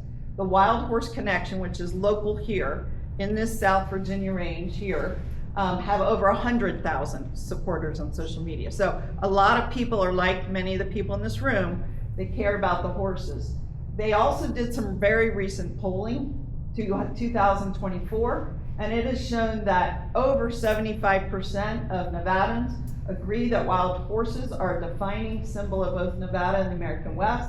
Over 80% of Nevadans believe wild horses should be protected from slaughter, and only 13% of Nevada support helicopter roundups. But 13% do.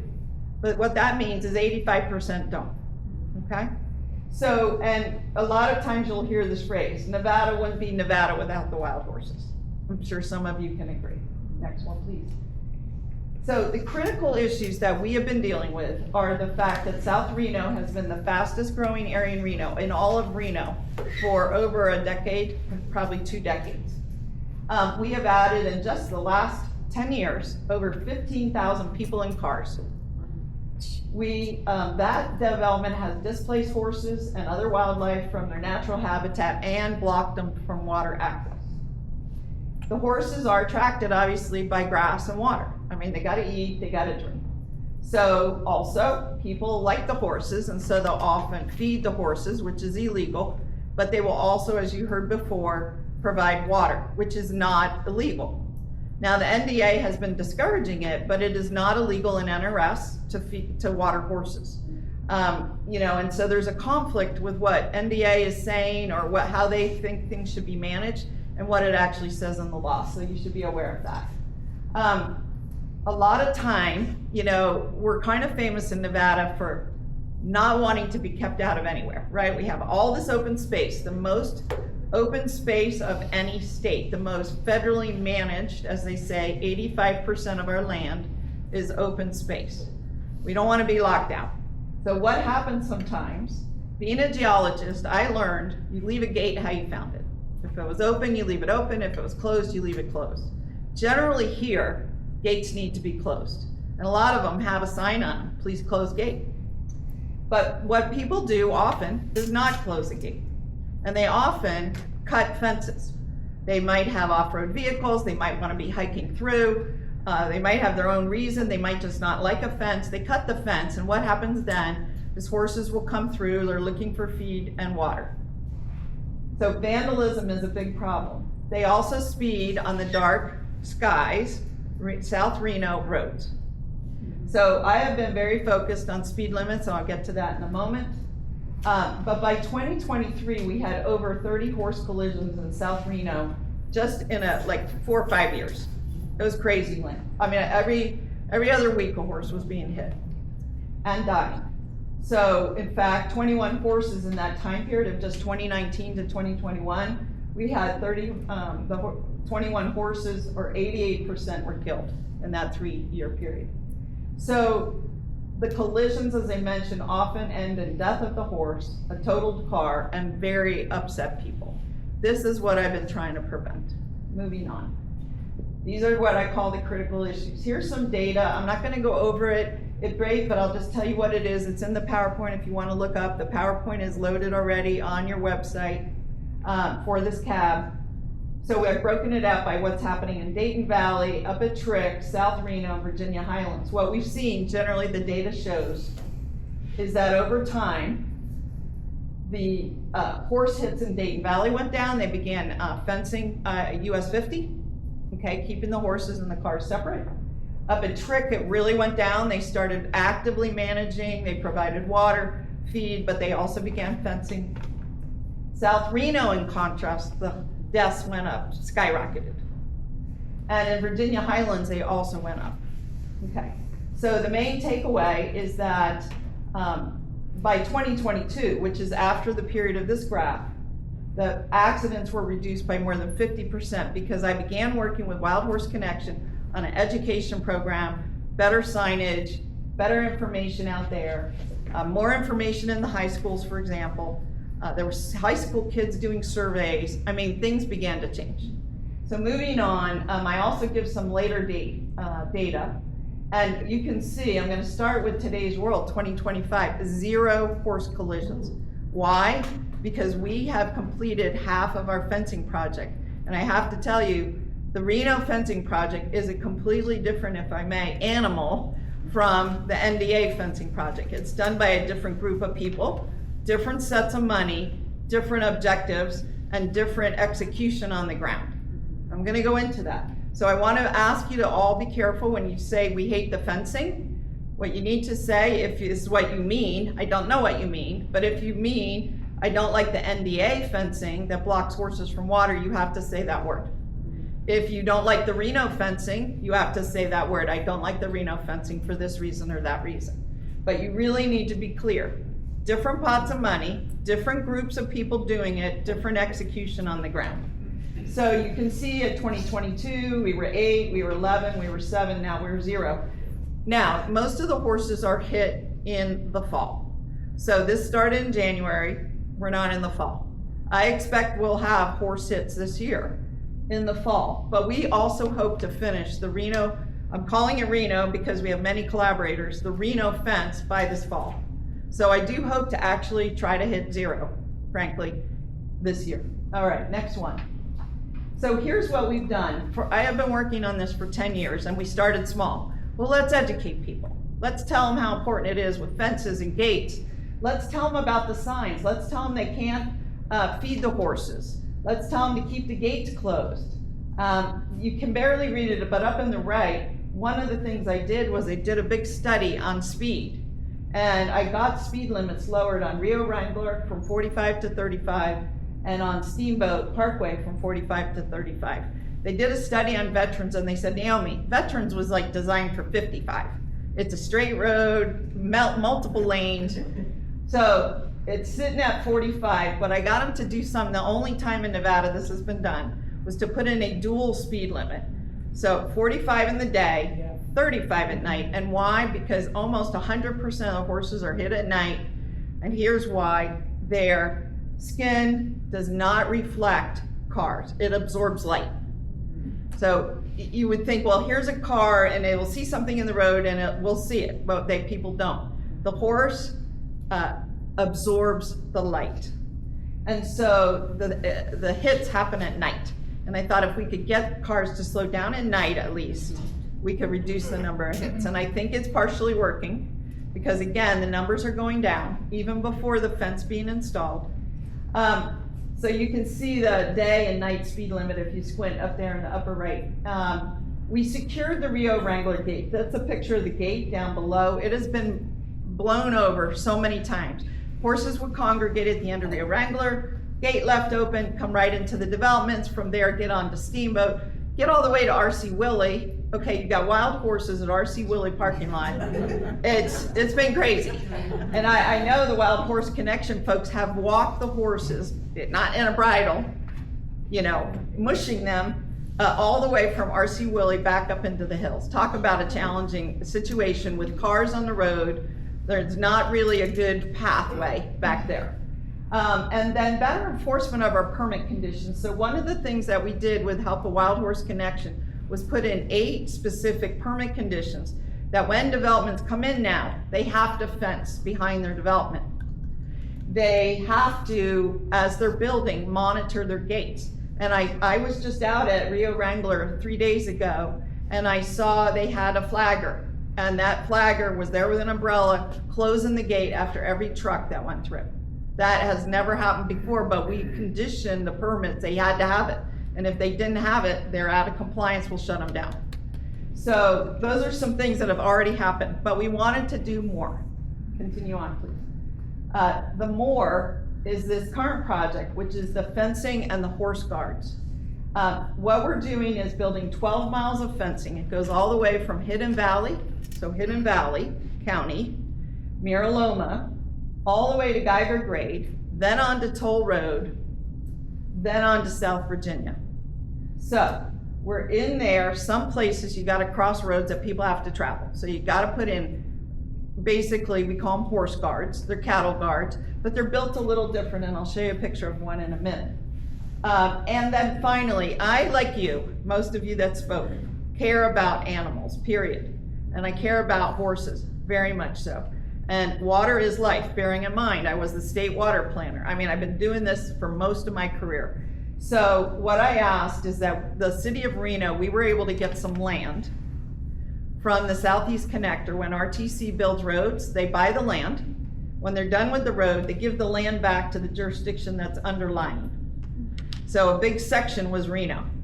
We got the land back, and I did like what the lady said, lay down in the road.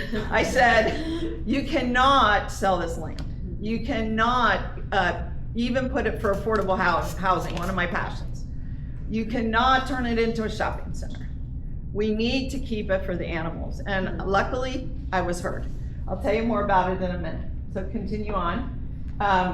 So we have a team. I'm on it. John Flansburgh, who's a professional engineer, he is on it, and he is our project manager. He was our public works director at the city. Garth Oxel is the head of this JUB office, and he is our contractor that's project managing the construction. Then Tracy Wilson and Dina Kirk are in this wearing the hat of American Wild Horse. They are helping us basically as our advisors. Everybody needs them.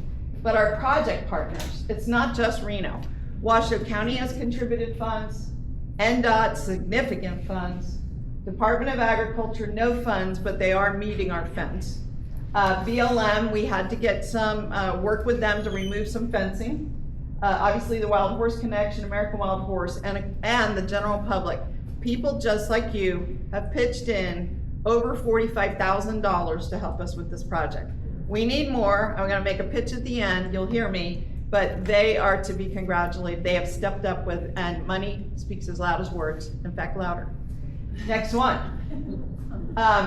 So phase 1 of this fence is now complete, and here's what we've done. We've installed 5 miles of fence and cattle guards.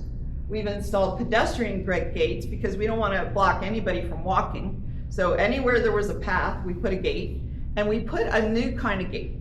We put a gate that you do not have to close because people are a little bit lazy, right? Yep. So we came up, our engineers came up with a design. It's kind of like an S.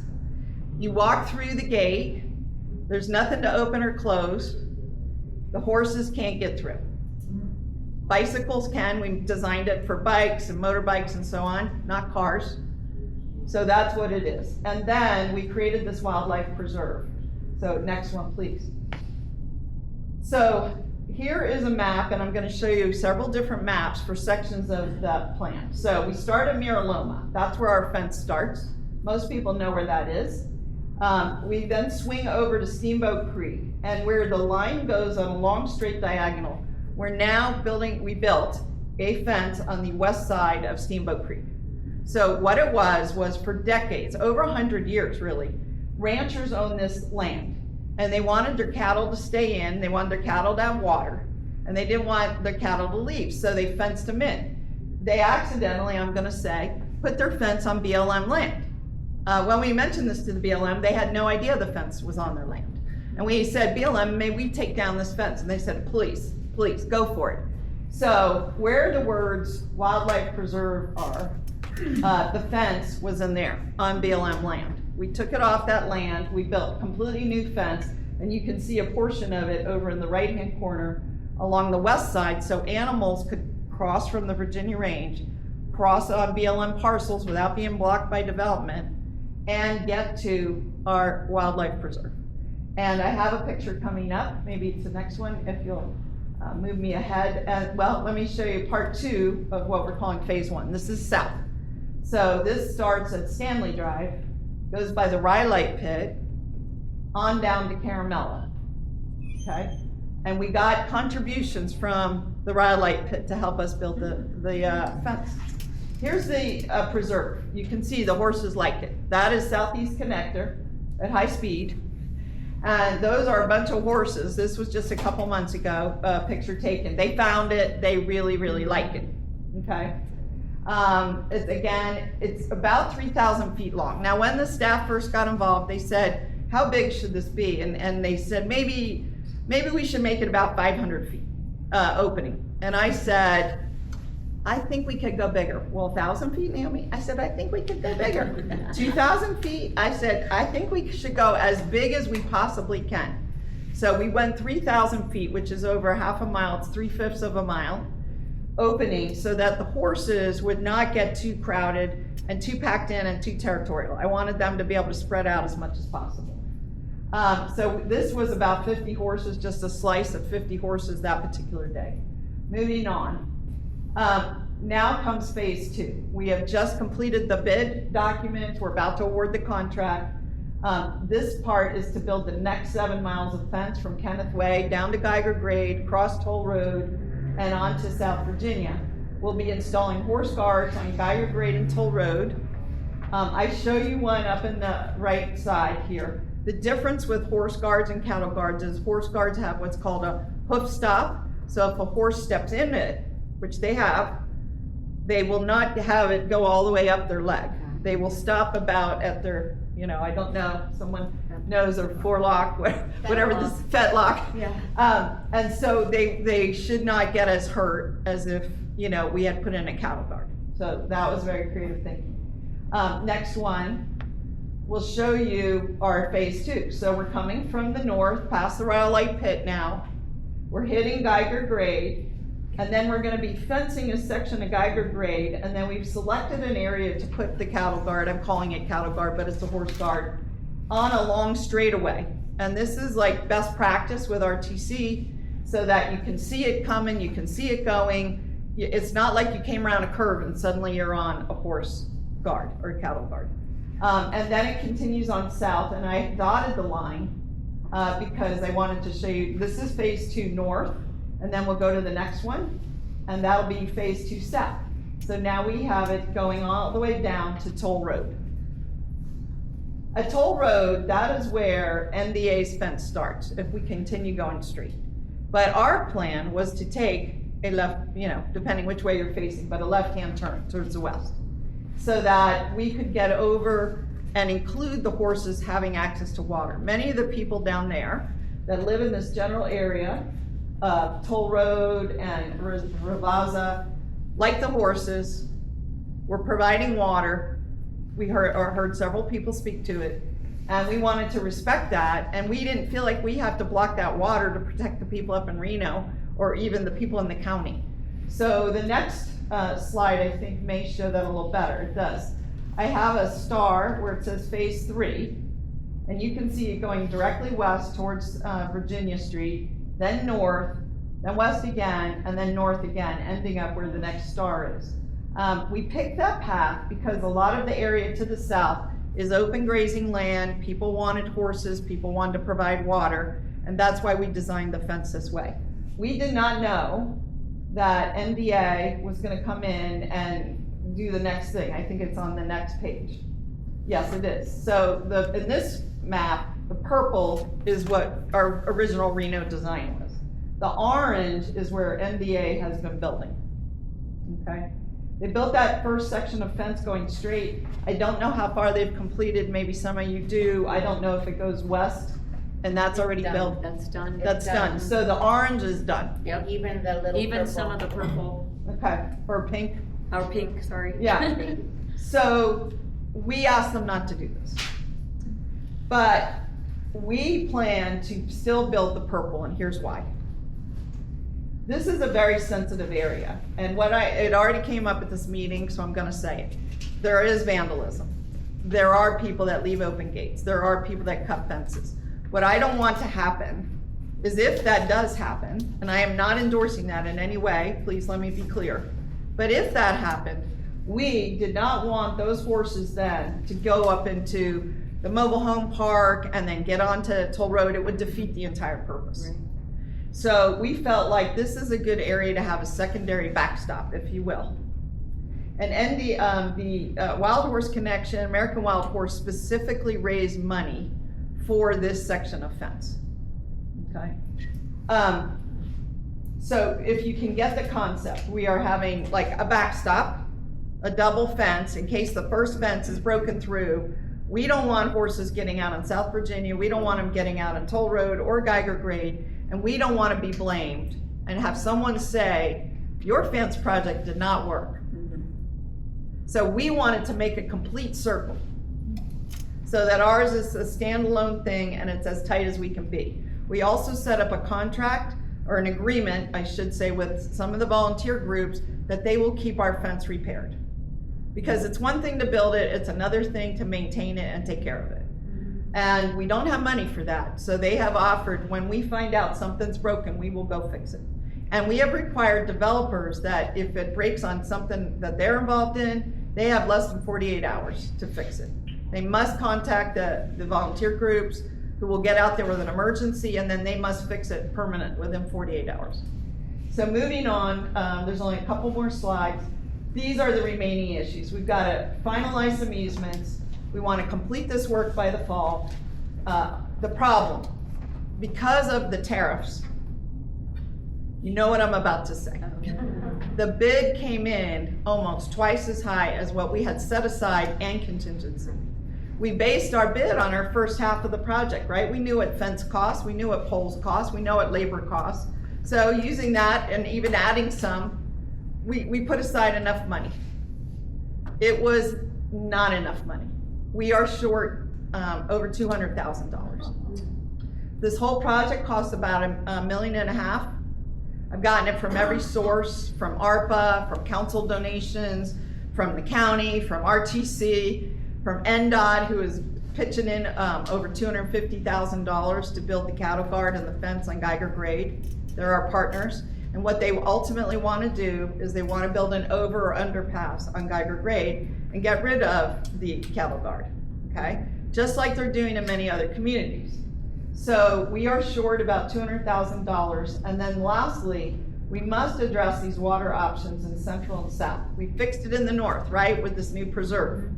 But that's miles away. We already said the fence is 12 miles. It's miles away from where a horse may be at any one time. We've got to have interim water. It's something I'm going to continue working on. I'm not letting it go. And then I think I've got 1 or 2 wrap-up slides here. This was a picture from Andy Lane. It says drought brings wild horses into neighborhoods. That's why I'm on the water. We know how drought affects animals. We've got to be able to address it. And this is exactly the area that some of you are worried about. Is there's water in there, but now the horses are fenced out. Right, yeah. And then this last slide, I think it is long-term over the next 10 years, we expect to have additional City of Reno permit conditions to protect all wildlife, including wild horses. We want to require diversionary water stations. It's very controversial. This is where all of you come in. We want that over-underpass to be built. We don't want to be relying on a cattle guard on a major highway.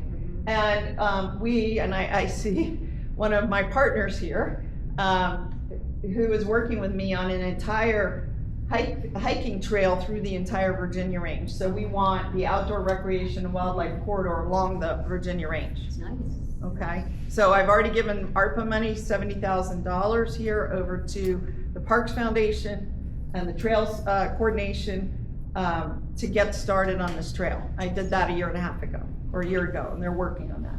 So that's our long term, and the next slide I think is just a thank you and open for questions. But I really want to end with what you can do, because I heard that from like at least 5 or 10 people. What can you do? How can you be more effective? First of all, we have a shortfall of money to build this fence, the backstop. I finally decided what I have to do next is have a fundraiser, okay, at my house. You are all hereby invited. I don't care if you bring $10, $100, or we've even have some people donate as much as $30,000, okay, in this process. I don't care what it is, every little bit helps. And I think I would love to host you and have you and talk horses.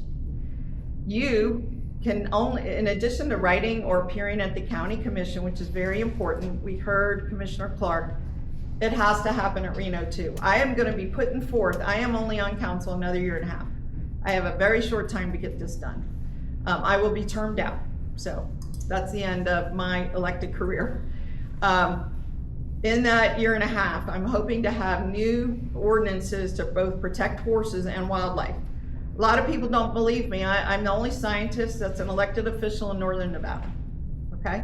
On the Reno, Sparks, County Commission, School Board, I seem to be the only one. Not to say other people don't have a technical background perhaps, but maybe a better way to say is I'm the only natural resource scientist on water and these kind of things we're talking about. It's just me. Just like Commissioner Clark said, it's just him. It's just me. I need people to speak up. And it's can be heart-wrenching at times because you guys showed up, but they didn't listen. That's why you gotta show up again, you gotta write a letter again, you gotta stay passionate, you gotta stay involved. Finally, there's 2 more groups you gotta talk to. It's not just the NDA. The governor is in charge of the NDA. The NDA does not operate in a vacuum. This is a political issue. And point blank, lots of people are running for office, running for election. You represent a lot of people, many more people than are in the room right now. And so if you want to have an effect, you have to let the people that are running for office know that this is a seminal issue to you. And if they do not address it, they will be held accountable. That's how this works. Okay, I have people that care about development. I have people that care about traffic safety or roads or congestion. They gotta stick to their issue and keep talking about it, but that is how you win. And then finally, your Congress people. Congress did provide the $1 million to NDA to do their fence. It was supposed to go to help us in Reno. We've received $0. I'm out fundraising. I'm having, bake sales at my house. I'm giving council donations. RTC members I'm not on RTC, are giving their donations. The county commission is giving their donations. The money was supposed to help us. We have the most horse impacts, right? Not down in Washoe Valley. There's some, but not, it's like 10% at best of what we're experiencing in the congested areas. So the Congress people need to know that if they give more money, there better be strings attached. They better be clear on how they want it spent, because before they just thought it was obvious. We were the only ones building a fence. They figured that money, some of it would come to us, but none of it has come to us. So that's where we sit. So these are things that you can do. Now, you can also join in. You have several wild horse groups here. In fact, I've been working with 5 different ones, from Hidden Valley, Wild Horse Connection, American Wild Horse, the Pinion group out in Dayton. Okay, there are a number of groups. I suggest you get involved with the group because they are the people that have the information, they have the database, they have the mailing list. I have 2 of the group's emails here if you want after. I don't want to take time now, but if you just look up American Wild Horse, you'll get it. If you just look up Wild Horse Connection, you'll get it. You can send to me. Can you put your contact info back up? Yes. Just so I can snap a picture. Yes, please. Thank you. If you could go back on that.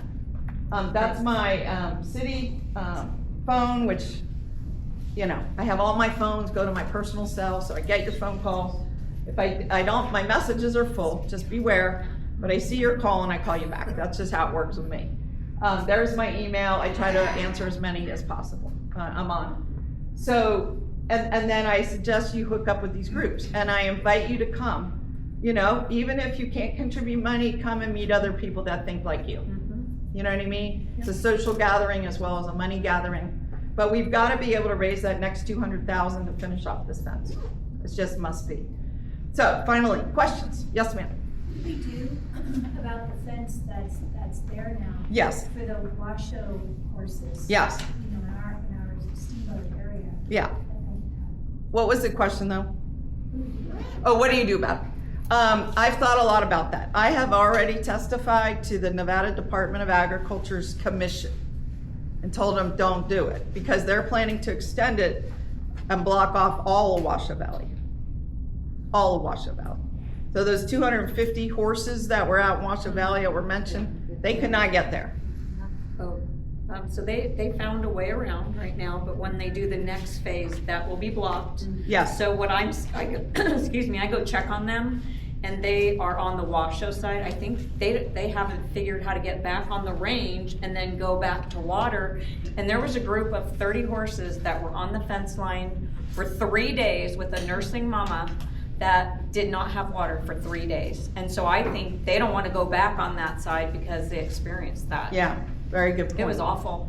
So you have got to talk, in my opinion, certainly right Department of Ag, if that's something that you're opposed to, that they should modify it, take it down, work with us on this one that goes to Virginia Street instead. Call the governor, write to the governor. The legislature's now over. That's taken up a lot of people's time, both at the agencies and the governor's office. I'm just saying, I am not telling you, you do this. This is if you want to get a change. These are the people that you need to talk to. That's all there is to it.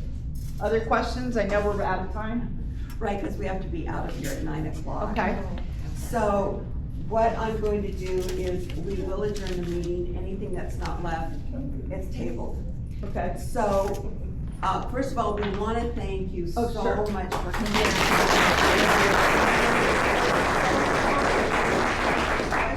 Okay, well, but here's You what should it have is. her on the agenda first.